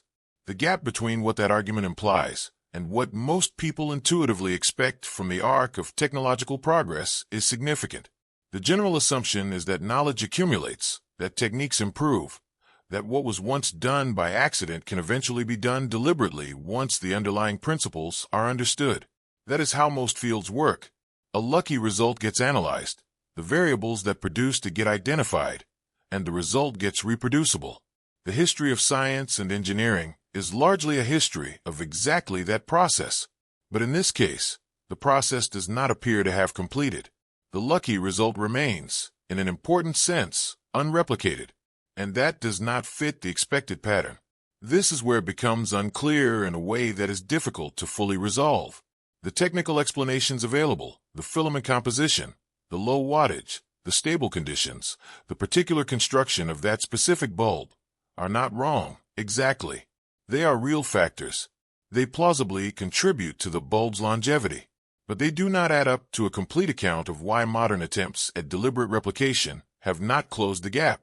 If the variables are known, at least approximately, why has knowing them not been enough? That question does not have a clean answer in the existing literature on the subject. Some researchers have suggested that the problem may lie in what is being attempted. Replication, in this context, usually means producing a bulb that performs comparably to the Livermore bulb under controlled conditions. But the Livermore bulb has not operated under controlled conditions. It has operated in a fire station, in a setting that was never designed as a laboratory, subject to the normal variability of a working environment over more than a century. The conditions have been stable in some respects. The bulb has not been moved. It has not been subjected to shock or extreme temperature fluctuation. But stable is not the same as controlled. What the bulb has experienced over its lifetime is not something that can be fully recreated in a testing environment. And that means that even a bulb with identical construction might behave differently, because the conditions of its operation would inevitably differ. That observation sounds like it might resolve the problem, but it actually makes it more complicated. Because if the conditions of operation matter as much as the construction of the bulb itself, and if those conditions are, by nature, not fully reproducible, then the Livermore bulb is not just a product of its manufacture. It is also a product of its particular history, of the specific sequence of conditions it has experienced over 120+ years, of something that cannot, in principle, be fully controlled for in any replication attempt. That is a different kind of answer than the ones typically offered, and it is one that raises its own questions about what the result is actually telling us. There's a further detail that adds to the difficulty. The attempts to replicate the bulb are not operating in a vacuum. They are taking place in a broader industrial and economic context, in which the production of long-lasting light bulbs is not commercially encouraged. The history of the Phoebus cartel, and the persistence of short lifespan standards that followed its dissolution, means that the industry surrounding the replication attempts has not been oriented toward solving this problem. The knowledge base, the supply chains, the component specifications, all of these have been shaped by decades of production aimed at a very different target. Researchers attempting to replicate the Livermore bulb are working against the grain of how the industry has organized itself. That does not mean replication is impossible, but it does mean that the attempt is harder than it might otherwise be, and that the resources available to make it are limited. The pattern that repeats quietly through all of this is one of proximity without a rival. People get near an explanation. Attempts produce results that are encouraging but incomplete. Questions that seem answerable turn out to be more resistant than they appeared. It is a pattern that has been present from the beginning of serious investigation into the bulb, and it has not resolved as time has passed. If anything, the accumulation of failed replications has made the pattern more visible, not less. What remains, after all of the investigation and all of the attempted explanations, is a fact that has not changed. A bulb made in 1901 is still operating. Deliberate modern efforts to reproduce its performance have not succeeded. The explanations offered for both the bulb's longevity and the failure of replication are plausible in their individual components, but do not fully account for the gap between what exists and what has been achieved since. And the more carefully that gap is examined, the less it looks like a simple result of favorable conditions and good fortune. Something produced that result. What exactly that something was, and whether it could be deliberately reproduced if the conditions were different, remains a question that the available evidence has not yet answered. Not everyone who has looked at the story of the Livermore bulb has arrived at the same place. That is worth stating clearly at the outset, because when a subject carries this much uncertainty, there's a tendency to assume that all serious observers must be pointing in the same direction. That is not the case here. The people who have examined this story, engineers, historians, researchers, and independent investigators, have reached genuinely different conclusions. And those differences are not trivial. They reflect real disagreements about what the evidence means, what weight to give different parts of the historical record, and what kind of explanation is even possible for something as unusual as a light bulb that has been burning for more than a century. Taking those different views seriously is important. It is easy, when a story has unusual elements, to gravitate toward the most striking interpretation and treat the others as less worthy of attention. But that approach tends to produce conclusions that are more satisfying than they are accurate. The range of views that exists around the Livermore bulb is not a problem to be resolved by picking one and dismissing the others. It is part of what the story actually is. Each position has something real behind it, and each one, when examined carefully, also has something it cannot fully account for. The first position is the one that tends to come from engineers and people with a strong background in manufacturing and material science.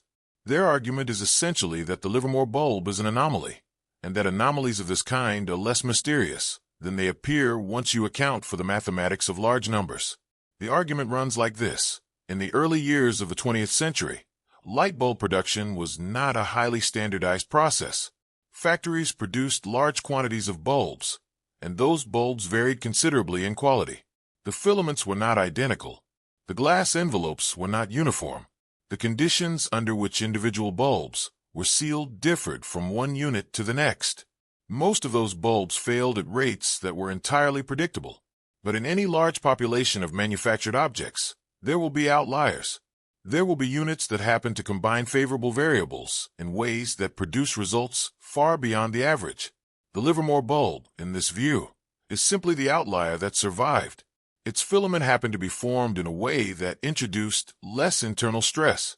Its glass happened to be sealed under conditions that left it particularly stable.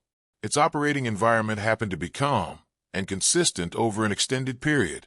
None of these individual factors is remarkable on its own, but their combination, in this specific unit, produced a result that looks extraordinary from the outside. The people who hold this view often use the term survivorship bias to describe what is happening when the bulb is treated as a mystery. We are looking at the one that lasted and asking why it lasted, without giving equal weight to the many thousands of bulbs from the same era that did not. The survivors get remembered. The failures disappear from the record, and so the survivor looks more exceptional than it actually is. This is a reasonable argument. It is grounded in real principles that apply across many domains, and it is not easy to disprove. One of the structural challenges of the Livermore bulb story is that the comparison class, all the other bulbs produced around the same time, under similar conditions, is gone. They failed decades ago. Their failure rates are not recorded in any accessible form, so the claim that the Livermore bulb is simply the tail end of a normal distribution of outcomes cannot be directly tested. It is a plausible framework, but it is also, in an important sense, unfalsifiable, and that is where it becomes unclear whether the argument is explaining the mystery or simply providing a reason not to engage with it. The second position takes the story in a different direction. It focuses not on probability and manufacturing variation, but on the specific history of the company that produced the bulb. The Shelby Electric Company, which operated in Ohio in the late 19th and early 20th centuries, was known during its time as a producer of high-quality carbon filament bulbs. Some researchers and engineers who have examined the Livermore bulb's history believe that the Shelby Company developed manufacturing techniques that were genuinely superior to what other producers of the era were doing. Not by a large margin, perhaps, but enough to produce bulbs that, in favorable conditions, could perform at levels that exceeded the industry norm. In this view, the mystery of a Livermore bulb is real. Its longevity is not simply a matter of luck. There was something specific about how it was made. But the explanation for why that something has not been replicated is not suppression or deliberate limitation. It is historical accident. The Shelby Electric Company went out of business. When a company closes, knowledge walks out the door with the people who held it. Manufacturing techniques that were never fully documented, that lived in the practices and habits of skilled workers, rather than in written records, simply disappear. The bulb survives. The knowledge that produced it does not. What looks like a mystery is, in this interpretation, a loss. Something was built that worked remarkably well, and the conditions that allowed it to be built were never preserved in a form that could be passed on. This explanation has a different emotional texture than the survivorship bias argument. It takes the bulb's performance seriously as something that requires a real explanation, rather than treating it as a statistical artifact. But it still stops short of suggesting that anything deliberate was done to prevent the replication of what the Shelby Company achieved. The gap between what the bulb does and what modern production delivers is, in this view, the result of knowledge that was lost rather than knowledge that was suppressed. That is an important distinction, and it is one that shapes how much weight this position places on the broader history of the industry. The third position does not stop at lost knowledge. It connects the story of the Livermore bulb directly to the documented history of the Phoebus cartel and argues that what happened in the lighting industry in the 1920s and 1930s was not simply a stabilization of manufacturing standards. It was a deliberate reversal. The argument is that the technology available at the time the cartel was formed was capable of producing bulbs with significantly longer lifespans than the 1,000-hour standard the cartel enforced. The cartel did not simply prevent progress. It actively pushed performance backward to a level that served the commercial interests of the member companies. And the Livermore bulb, in this reading, is not an anomaly or a lucky survivor. It is evidence of what was possible before the reversal occurred. This position has documentary support that the others do not. The Phoebus cartel is not a theory. It is a historical fact. The agreements it made, the standards it enforced, and the penalty structures it used to maintain those standards are documented. That a formal organization of competing manufacturers agreed to limit the lifespan of their products and enforced that limit through financial penalties is not disputed. What is disputed is how much of the gap between the Livermore bulb and modern production can be attributed to that history, and how much the cartel's influence persisted after the organization dissolved. Those are harder questions, and the evidence for them is less direct, but this is where it becomes unclear in a specific way. The documented history of the cartel ends with the cartel. The persistence of short lifespan standards after its dissolution is real and observable, but the mechanism that sustained that persistence is not as clearly recorded as the cartel itself. Was it the weight of embedded industrial practice? Was it ongoing informal coordination between manufacturers who had learned to think about the market in a particular way? Was it simply the economic logic of a business model dependent on repeat purchases? Different researchers emphasize different answers, and none of those answers is fully provable from the available record. Each of these three positions, survivorship bias, lost knowledge, and deliberate limitation, has something real behind it. The survivorship bias argument correctly identifies that manufacturing variation exists and that outliers will occur in any large population of produced objects. The lost knowledge argument correctly identifies that the Shelby Electric Company had a real history and that the closure of a manufacturing operation can result in genuine loss of technique. The deliberate limitation argument correctly identifies that the Phoebus cartel existed, enforced specific standards, and operated in a way that shaped the industry for decades. None of these observations is invented. All of them are grounded in evidence that can be examined, and yet none of them fully resolves the central puzzle. The survivorship bias argument does not explain why deliberate modern replication efforts have not been able to produce consistent results. If the variables that produced the Livermore bulb were simply a matter of favorable chance combinations, modern engineering with precise control over those same variables should be able to reproduce the outcome, even if the original was accidental. The lost knowledge argument is more sympathetic to the bulb's performance, but depends on the existence of specific Shelby Company techniques that are themselves not documented. It explains the mystery by pointing to something that cannot be directly examined. And the deliberate limitation argument, while supported by documented history, struggles to account for everything that has occurred since the cartel's dissolution, particularly the genuine technological advances that have happened in the interim. What all three positions share is an honest engagement with the fact that the gap exists. Whatever caused it, chance, loss, or choice, the gap between what the Livermore bulb has done and what has been produced since is real and has not closed. That point of agreement is itself significant. The disagreement is about why the gap exists and whether it was inevitable. On those questions, the evidence does not force a single answer. That uncertainty is uncomfortable in a particular way.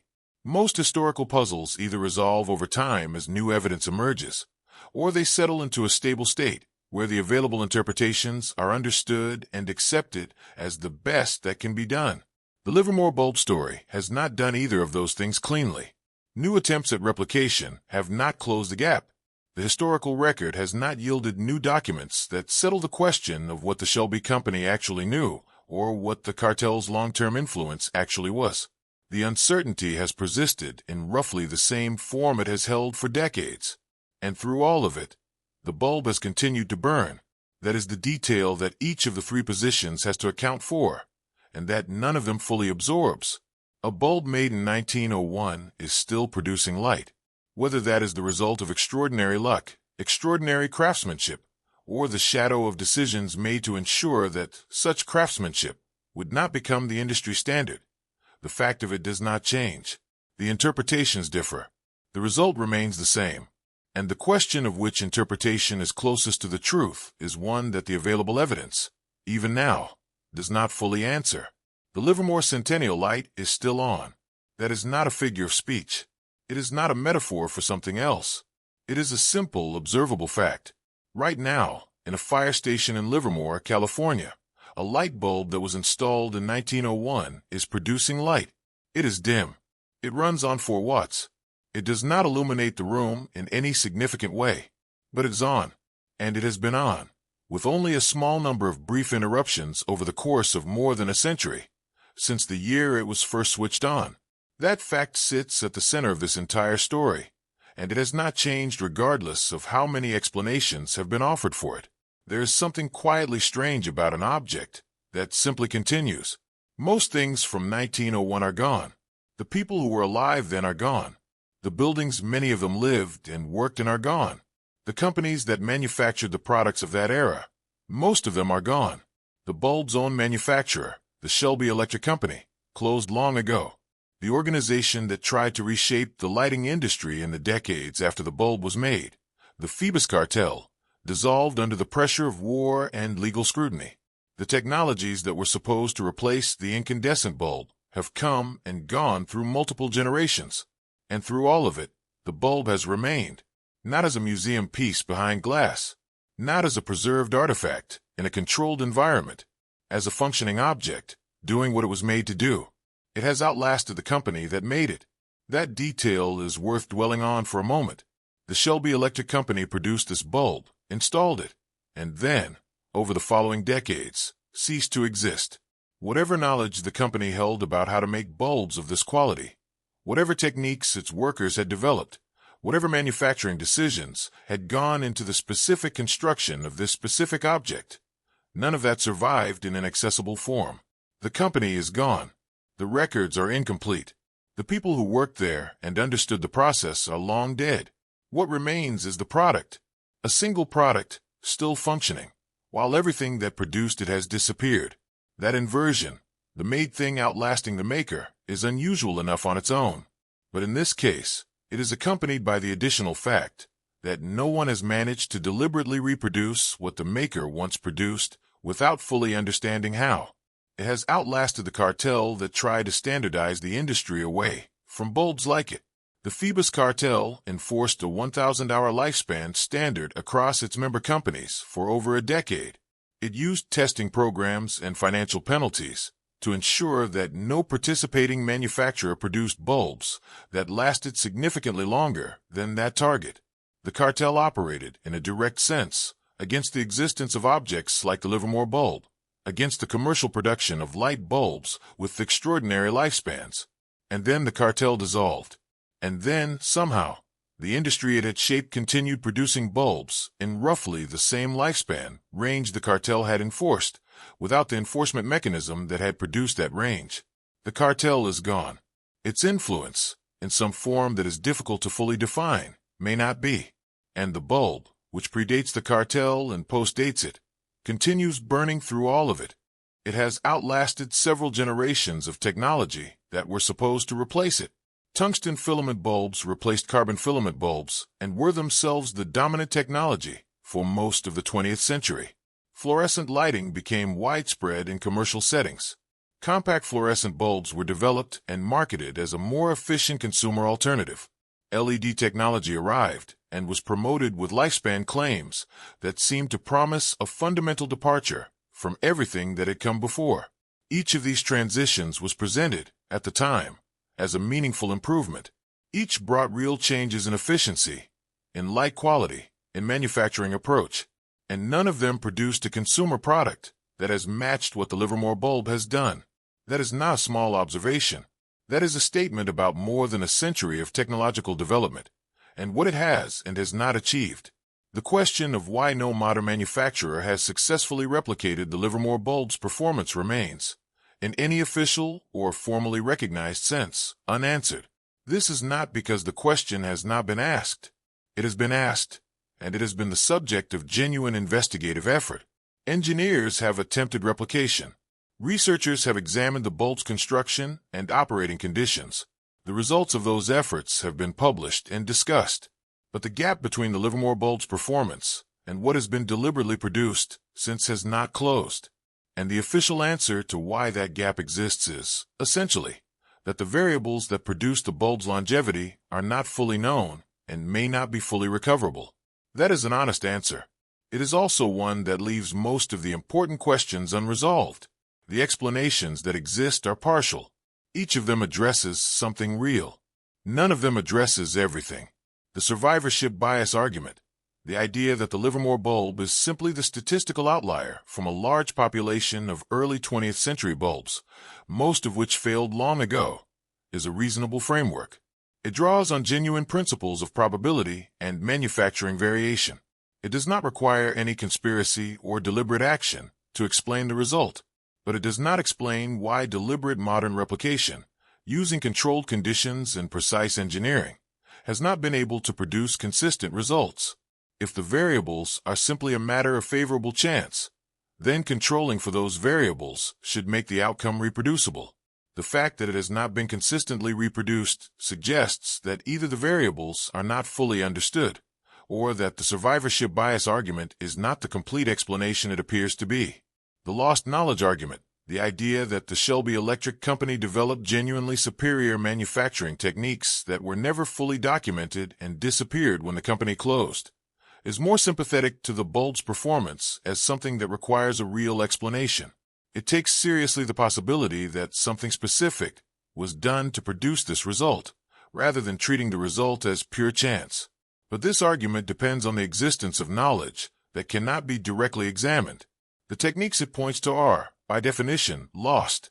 What the Shelby Company actually knew, and how that knowledge translated into the specific construction of this specific bulb, is not in any recoverable record. The argument is plausible, but its plausibility rests on the same absence of documentation that makes the whole story difficult to resolve. It explains the mystery by pointing to something that is itself beyond reach. The planned obsolescence argument, the idea that the Phoebus cartel and the industrial culture it created deliberately limited lifespan in a way that represented a genuine technological reversal, is historically grounded in a way that the other two arguments are not. The cartel's existence is documented. Its practices are documented. The financial penalties for producing long-lasting bulbs are documented. That something deliberate happened to shape the lifespan standards of the industry is not a theory. It is a fact. But this is where the explanation becomes difficult. The exact relationship between that documented history and this specific bulb is never quite provable. The argument can show that the industry was shaped in a particular direction. It cannot show, with a precision that would fully satisfy the question, exactly how much of the gap between the Livermore bulb and everything produced since is a direct result of that shaping. What we are left with, after all of the arguments have been examined, is the bulb itself. That is not a rhetorical statement. It is a description of the actual situation. The physical object, a small, hand-blown glass envelope containing a carbon filament, running on 4 watts of electrical current, is the most concrete piece of evidence in the entire story. Everything else is interpretation, argument, and historical record. The bulb is simply there, doing what it was made to do, in a way that nothing made since is matched, and it does not offer any explanation for itself. It does not resolve the debate between survivorship bias and lost knowledge and deliberate limitation. It simply continues. That detail sounds minor at first, until it is examined more closely, because what the bulb's continued operation actually represents is a persistent gap, a gap between what existed and what has been produced since, that more than a century of manufacturing development has not closed. In almost every other field of human manufacturing and engineering, the gap between an accidental historical achievement and the deliberate modern reproduction of that achievement would have closed by now. The gap between the Livermore bulb and modern production has not, and the longer it remains open, the more difficult it becomes to explain that gap purely in terms of unfavorable chance or missing documentation. The manufacturing world around the bulb has changed almost beyond recognition since 1901. The materials available to engineers today are different in kind, not just in degree, from what was available at the turn of the 20th century. The testing equipment, the precision of production, the depth of understanding of material science and electrical engineering, All of this is incomparably more advanced. And yet the gap persists. This raises a question that none of the available explanations fully answers. If the gap were simply a matter of insufficient knowledge or capability, why has a century of increasing knowledge and capability not been enough to close it? That question sits at the edge of what the evidence can support, and it does not have a clean answer. Some will say that the question itself reflects a misunderstanding, that the Livermore bulb is not a target that the industry has been trying to reach, and that the absence of replication simply reflects the absence of sustained commercial motivation to attempt it. There is something to this. The economic structure of the lighting industry has not, for most of the past century, rewarded the production of extremely long-lasting bulbs. A manufacturer who succeeds in producing a bulb that lasts 50 years sells fewer bulbs. The incentive structure points in a different direction. But this explanation, while real, also raises its own question. If the incentive structure is the obstacle, then the obstacle is not technical. It is economic. And that means the gap is not a reflection of what is possible.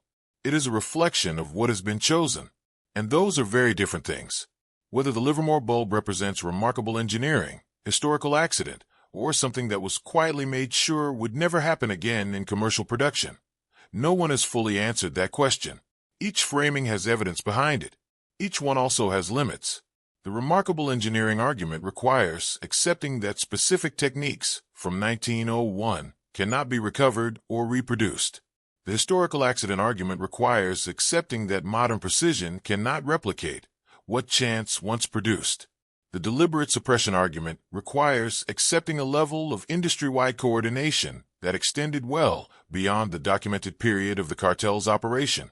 None of these is a comfortable position, and perhaps that is the most honest place to end, not with a resolution, but with the observation that the question is genuine, that the gap is real, that the explanations available are partial, that the bulb continues to operate in a world that has not produced its equivalent. The uncertainty is not a failure of investigation. It is a feature of the story itself, a story that has been accumulating for more than 100 years and that the available evidence has not yet brought to a close. The bulb burns. The question remains open, and both of those things are true at the same time, without either one resolving the other. There is a particular kind of silence that gathers around things that have lasted too long, not the silence of neglect or of forgetting. A different kind, the silence that comes when something has simply refused to end, and the world around it has grown unsure of what to do with that refusal. The Livermore bulb lives inside that silence. It does not demand attention. It does not announce itself. It simply glows, in the way it has always glowed, and the silence around it is the silence of a question that has never been fully answered. That silence is worth entering carefully, because what sits inside it is not just the story of one unusual object. It is a broader set of questions about how knowledge moves through time, how it is preserved, how it is lost, and how the things that survive sometimes know more about the past than the people who study them. The Livermore bulb is, in one sense, a very small thing. A glass envelope, a carbon thread, a few watts of electrical current. But in another sense, it is a record, not a document, not an archive, not a testimony. A physical record of what was once possible, still sitting in the world, still readable by anyone who chooses to read it. Reading it requires patience. It requires a willingness to sit with ambiguity and to follow a line of reasoning that does not arrive at a clean destination. It requires, perhaps above all, a tolerance for the fact that some questions are genuine, not rhetorical, not designed to lead somewhere specific, but genuinely open, in the way that only the most honest questions are. The Livermore bulb is full of those questions, and they do not diminish with time. If anything, they deepen. One of the things that makes this story difficult to fully absorb is its relationship to time. Not just the extraordinary length of time the bulb has been operating, but the specific historical periods it has lived through, and what was happening in the world of technology, industry, and economics during each of those periods. The bulb was installed in 1901. That was a moment of genuine industrial transformation. The electrification of cities was still underway. The infrastructure of modern life, the wiring, the switches, the standards that now seem permanent and obvious, was being built and debated and revised in real time. The light bulb was not yet old technology. It was still new enough that its long-term possibilities were genuinely unknown. In that environment, a company like the Shelby Electric Company operated not just as a manufacturer, but as a kind of experimenter. Every product it shipped into the world was also a data point, evidence of what worked, what failed, and what might be improved.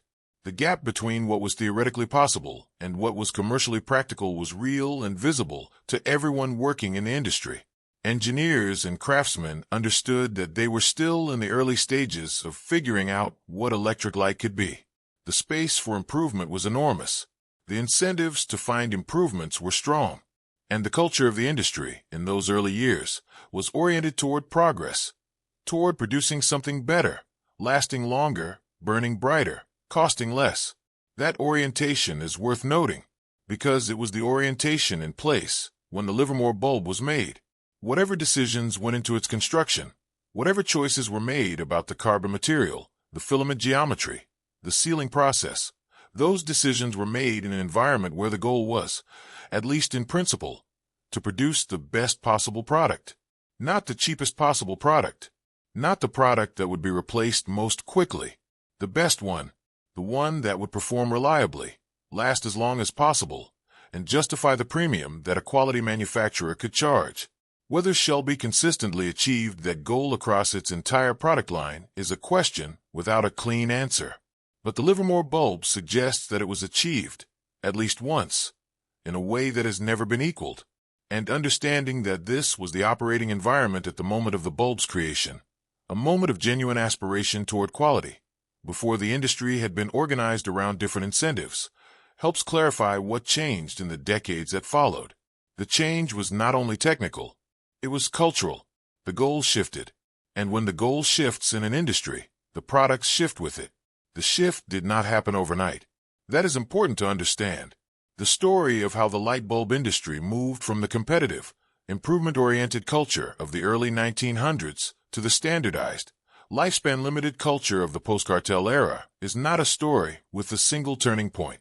It is a gradual story, made up of many small decisions, most of them individually unremarkable. A company adjusts its manufacturing target to match a competitor's specification. A buyer settles for a product that lasts as long as expected rather than longer.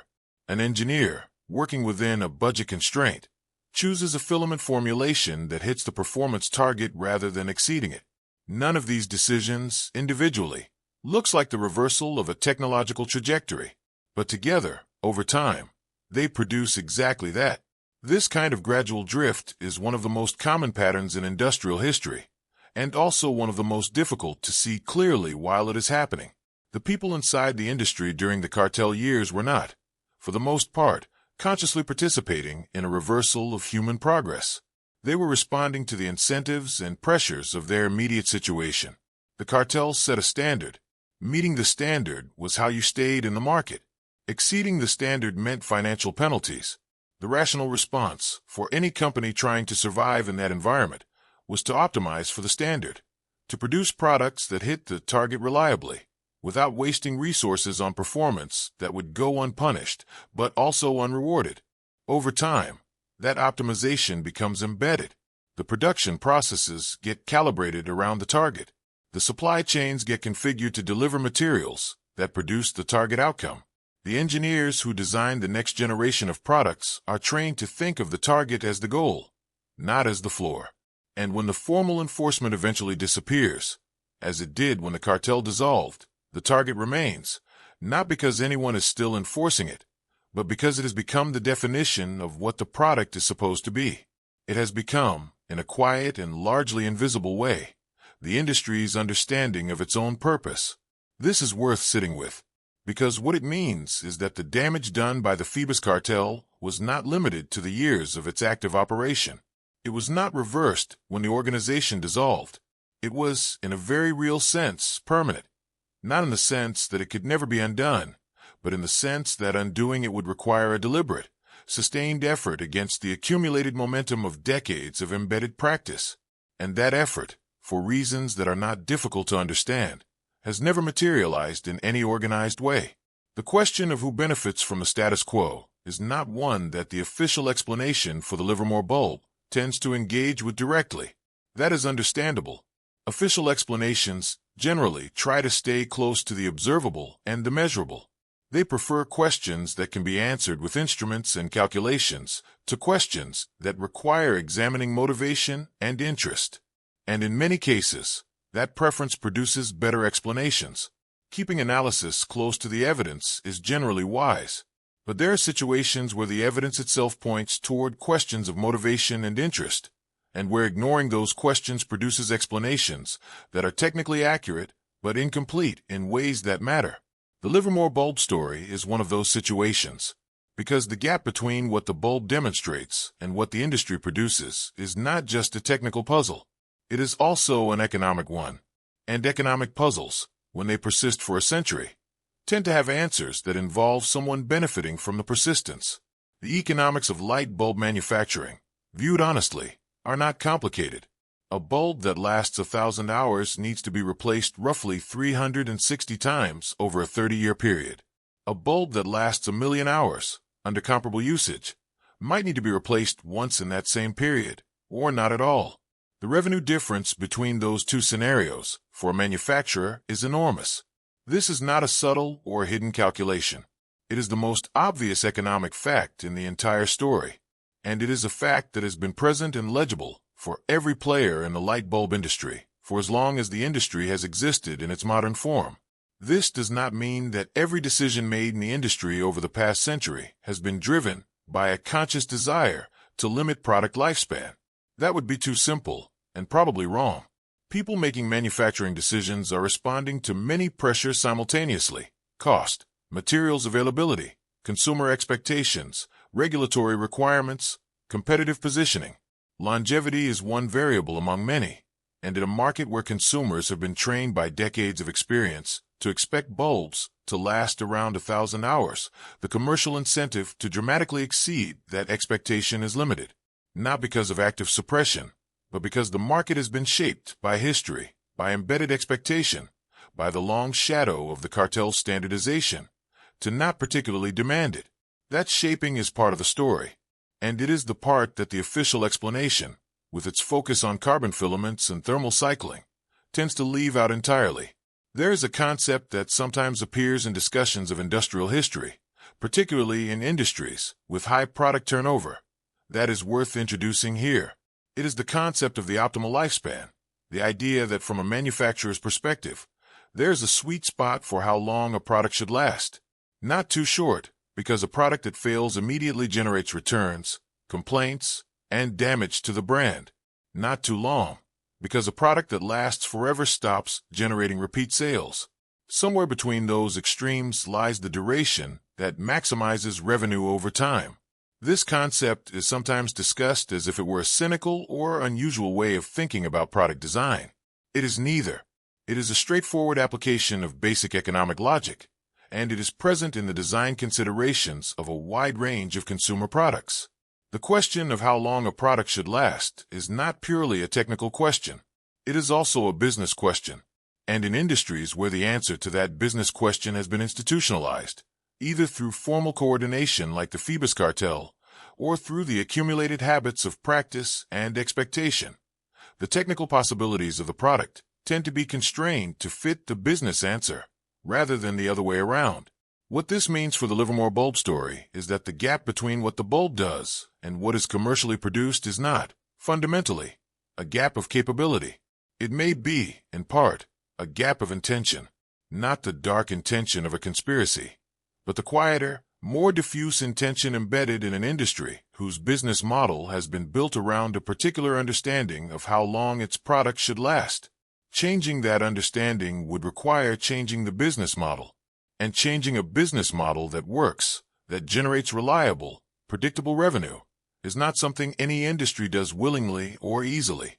It is worth spending some time on the specific experience of the people who have actually tried to replicate the Livermore bulb's performance, not as a summary of results, but as a description of what that investigation has actually felt like, because the texture of the investigation tells a story that the summary tends to leave out. Researchers who have approached this problem with serious intent generally begin from a position of confidence. The variables on the surface, are not mysterious. Carbon filament, low wattage, stable conditions. The technical literature on early incandescent bulb design is available. The construction of the Livermore bulb, while it cannot be examined destructively, has been studied from the outside with instruments that provide meaningful information. The general principles governing filament behavior, thermal stress, and gas environment inside a sealed glass envelope are well understood by modern materials science.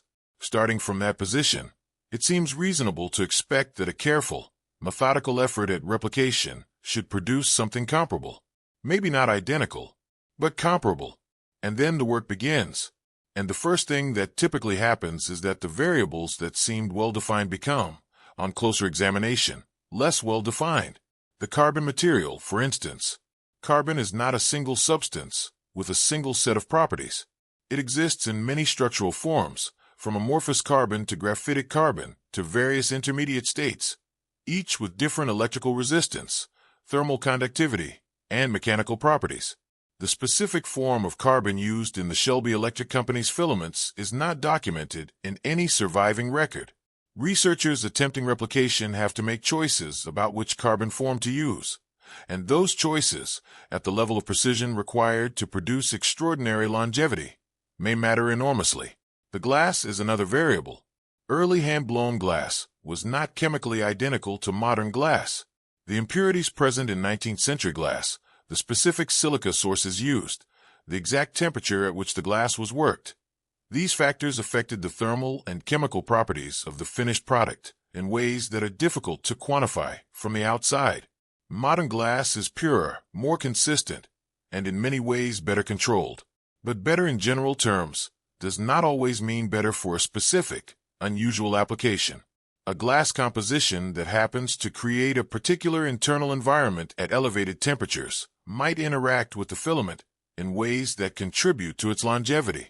Without knowing the exact composition of the original glass, replication attempts must choose a substitute, and that choice carries uncertainty. The process of sealing the bulb introduces further variables. The atmosphere inside a sealed bulb at the moment of sealing, the specific gas composition, the pressure, the temperature, determines the chemical environment the filament will live in for the rest of its operational life. Early bulb makers did not have the precision monitoring equipment available to modern manufacturers. Their sealing processes involved significant reliance on craftsman's skill and judgment. What one craftsman's sealing produced might differ meaningfully from another's, even following the same general procedure.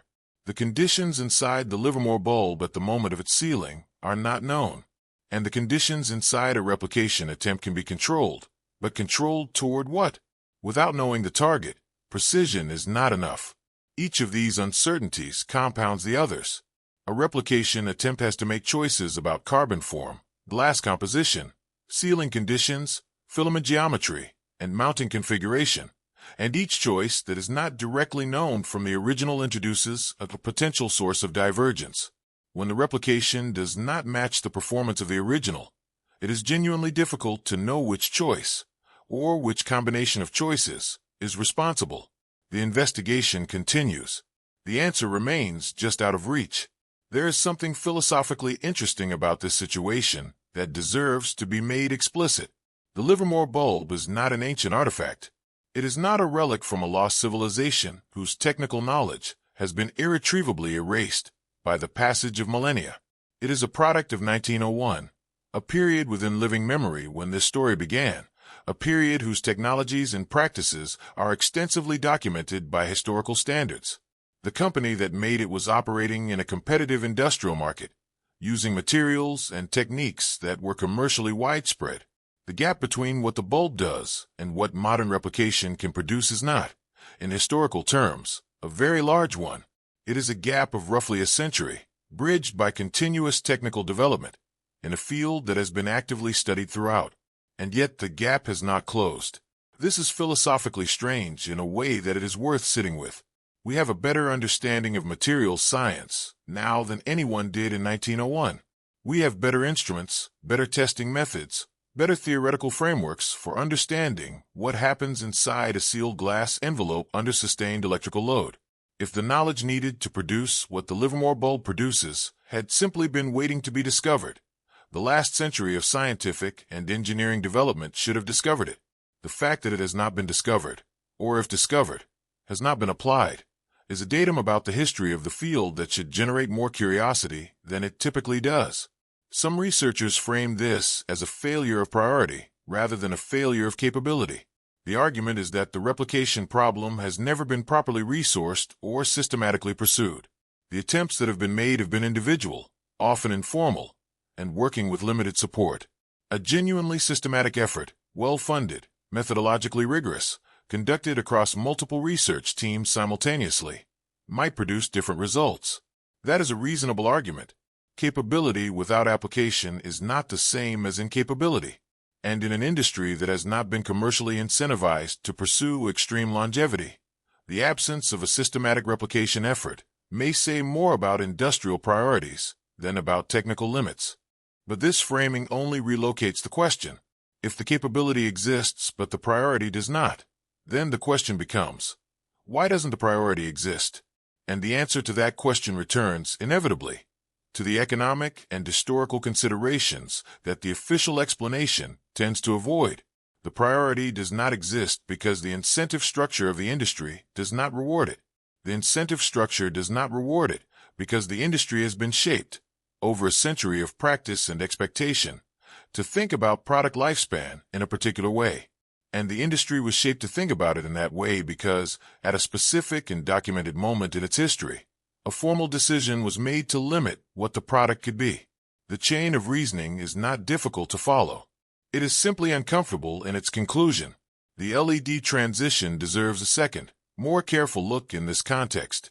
When LED bulbs began appearing in the consumer market, the claims made about their longevity were genuinely extraordinary. Manufacturers advertised lifespans of 20,000, 25,000, 30,000 hours or more. These numbers were presented not as aspirations, but as specifications. They appeared on packaging alongside wattage and light output ratings, with the same confidence. Consumers purchasing those bulbs were being told, in clear terms, that they were buying a product that would last for decades. The gap between those claims and the actual performance of many consumer LED products has been, in the years since, a source of significant consumer frustration and a subject of ongoing investigation by independent testing organizations. The discrepancy is real. It is not a matter of a few percentage points. In some product lines, bulbs advertised with 25,000-hour lifespans have been found, in independent testing, to fail within a fraction of that period under realistic usage conditions. The explanations offered for this gap are technical: driver circuitry degradation, heat management issues, manufacturing quality variation, testing conditions that do not reflect real-world usage.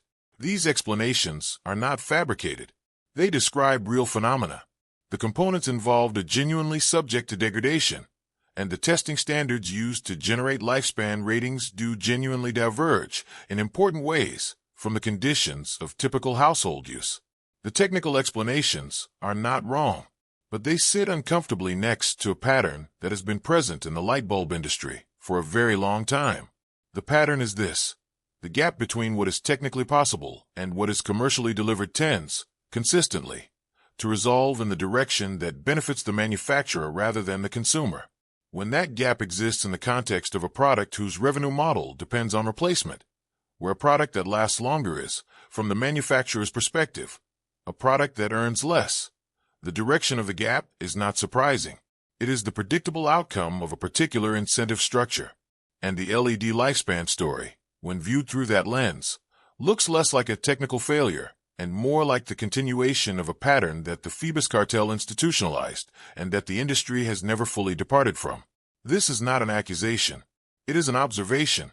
The observation that an industry's commercial interests and its technical achievements tend to align in ways that favor the industry is not remarkable.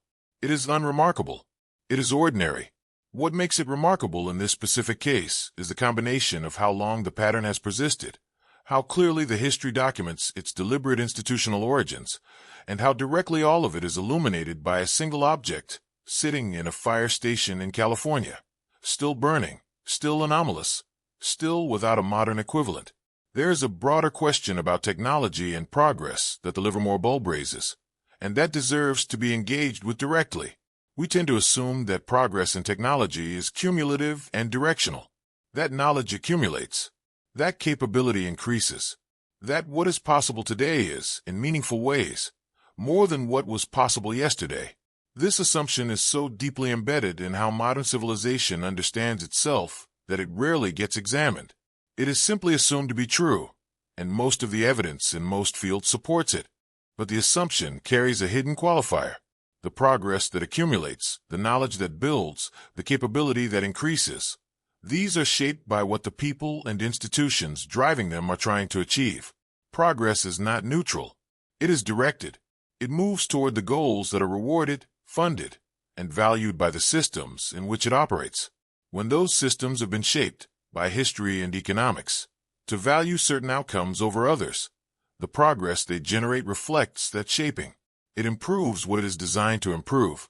It does not automatically improve everything that could, in principle, be improved. The Livermore bulb sits at the edge of this observation. It is a reminder that technological progress and commercial production are not the same thing. That what can be made and what is made are not identical. That an industry can be highly advanced and still not produce what is, by some measures, possible. And that the reasons for the gap between the possible and the produced are not always, perhaps not usually, purely technical. They are also economic, historical, and cultural. They reflect the accumulated weight of decisions made by specific people and institutions at specific moments in time. And those decisions, once made, tend to persist in ways that are difficult to see from inside the present. The fire station in Livermore is not a museum. That is one of the details that gives the story much of its texture. The bulb does not hang in a climate-controlled display case, protected from the variability of the world. It hangs in a working building, where firefighters have come and gone over the course of a century, where alarms have sounded and vehicles have rolled out and returned, where the ordinary noise and bustle and disruption of an operational emergency service has surrounded it throughout its entire life. This matters because it removes one of the comfortable explanations for the bulb's longevity. It is not pristine. It has not been preserved in optimal conditions. It has been present unremarkably in the middle of a functioning workplace for more than 120 years. The people who work in that fire station are not, for the most part, thinking about the bulb. It is part of the building. It is there when they arrive and there when they leave. Some of the firefighters who have worked in that station over the decades knew the bulb's history. Others probably gave it no particular thought. It has simply been part of the background of the place, steady, dim, unremarkable to the people for whom it has been a constant feature of daily working life. That ordinariness is part of what the bulb is. It is not performing. It is not making an argument. It is doing what it was made to do, in the place where it was put, without ceremony or spectacle. The spectacle has gathered around it from the outside. The webcam, the articles, the researchers, the investigation. The bulb itself has nothing to do with any of that. It simply continues. And continuity, when it lasts long enough, becomes its own kind of argument. Not a verbal argument. Not one that can be set out in propositions and evidence and conclusions, but an argument that consists entirely of the fact of presence. The bulb is present. It has been present for longer than most of the institutions that were alive when it was created. It has outlasted the regulatory frameworks that tried to define what a light bulb should be. It has outlasted the organizations that tried to limit what a light bulb could be. It has outlasted most of the companies that built the industry around it. It has outlasted the technologies that were supposed to replace it. And it continues to be present in a fire station in California, dim and steady and entirely without explanation. At some point in any serious engagement with a story, a particular kind of discomfort sets in. It is not the discomfort of a difficult emotion or of evidence that contradicts a belief. It is the discomfort of an explanation that almost works. Almost. The pieces are there. The carbon filament explanation is real. The low wattage is real. The stability of the operating environment is real. The history of the Phoebus cartel is real. The pattern of embedded industry practice is real. The gap in the Shelby Company's historical record is real. Each piece, individually, is not in dispute, and yet when you try to assemble them into a complete account, one that explains not just why the bulb has lasted, But why nothing made since has matched it? And what exactly has prevented the replication of what the bulb demonstrates is possible? The assembly falls short. Something does not quite fit. The pieces do not lock together into a picture that fully satisfies. And the discomfort of that almost is, in its way, more instructive than a clean resolution would be. Because the almost tells you something. It tells you that the available evidence is not sufficient to close the question. Not because there is nothing to know. There is clearly something to know. Because the bulb itself is there to prove it. But because the particular knowledge needed to close the question is not in any of the records that have survived. It is not in the surviving history of the Shelby Electric Company. It is not in the technical literature of the early incandescent industry. It is not in the cartel's documents, or in the engineering analyses of the modern replication attempts, or in any of the other places where the investigation has looked. What the almost suggests, if it suggests anything, is that the answer is somewhere in the space between what was documented and what was not, somewhere in the unrecorded knowledge of the people who made the bulb, or in the precise conditions of its manufacturing that no instrument was there to measure, or in the particular sequence of circumstances that its long operational life represents, somewhere in the gap between the world as it was described and the world as it actually was in a small factory in Ohio at the turn of the 20th century. That gap is not crossable with the tools currently available. It may not be crossable at all. Some knowledge, once lost, is simply lost. Some questions, once they pass beyond the reach of the documentary record, become permanently open. The honest position, the position that the evidence supports and that the failed replication attempts confirm, is that the question of what exactly produced the Livermore bulb's extraordinary performance is one of those questions. Not certainly, not definitively, but probably. What does that leave the person who has followed this story to its conclusion? Not an answer, clearly, but not nothing either. It leaves a particular kind of knowledge, the knowledge of where the edges of the available explanation lie, an understanding of what is known and what is not, and of the difference between those two things. A map of the territory of the question, even if the territory itself has not been crossed. It also leaves something that is harder to name, something like a heightened attentiveness to the gap between what is possible and what is produced. In this story, and perhaps more broadly, the Livermore bulb makes that gap visible in a way that very few things do. It makes it visible not through argument, but through simple, continued existence. Every hour that the bulb continues to burn is another hour in which the gap is present and measurable and real. Every hour that modern manufacturers produce bulbs that fall short of what this century-old object demonstrates is possible adds another data point to a pattern that is, at this point, too long and too consistent to explain away with simple technical or historical contingency. The gap is there. It has been there for a long time. It has not closed. And the most honest thing that can be said about it is that the available explanation, good and grounded and technically real as it is, has not been enough to close it. In Livermore, California, the fire station is busy. Alarms sound. Vehicles are dispatched and returned.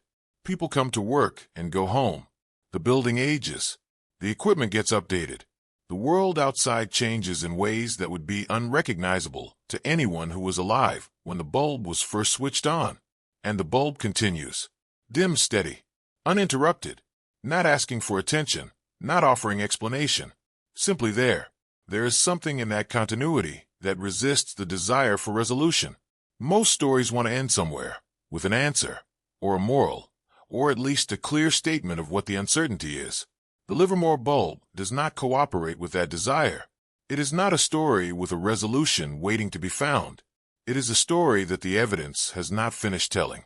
A story still in progress, in the most literal sense, because the object at its center is still in progress, still doing the thing it has been doing for more than a century, still producing a result that no one has fully explained and no one has matched. That is, in the end, what the Livermore bulb actually is. Not a mystery to be solved, not a conspiracy to be exposed, not an anomaly to be explained away. Something more durable than any of those framings. A question that is still alive. A gap that is still open. A dim and steady light in a working fire station, burning quietly through another day, while the world it has already outlasted continues to change around it. And the world, for its part, has not yet produced an answer. Perhaps it will. Perhaps, in time, the variables will be identified, the replication will succeed, and the gap between what the Livermore bulb does and what everything else produces will finally close. That outcome is not impossible. The knowledge that would make it possible may still be recoverable, in some form, from some source that has not yet been examined. But until that day arrives, if it arrives, the bulb will continue to do what it has always done, and the question it carries, dim and steady as the light it throws, will continue to wait, patient, unresolved, and entirely real.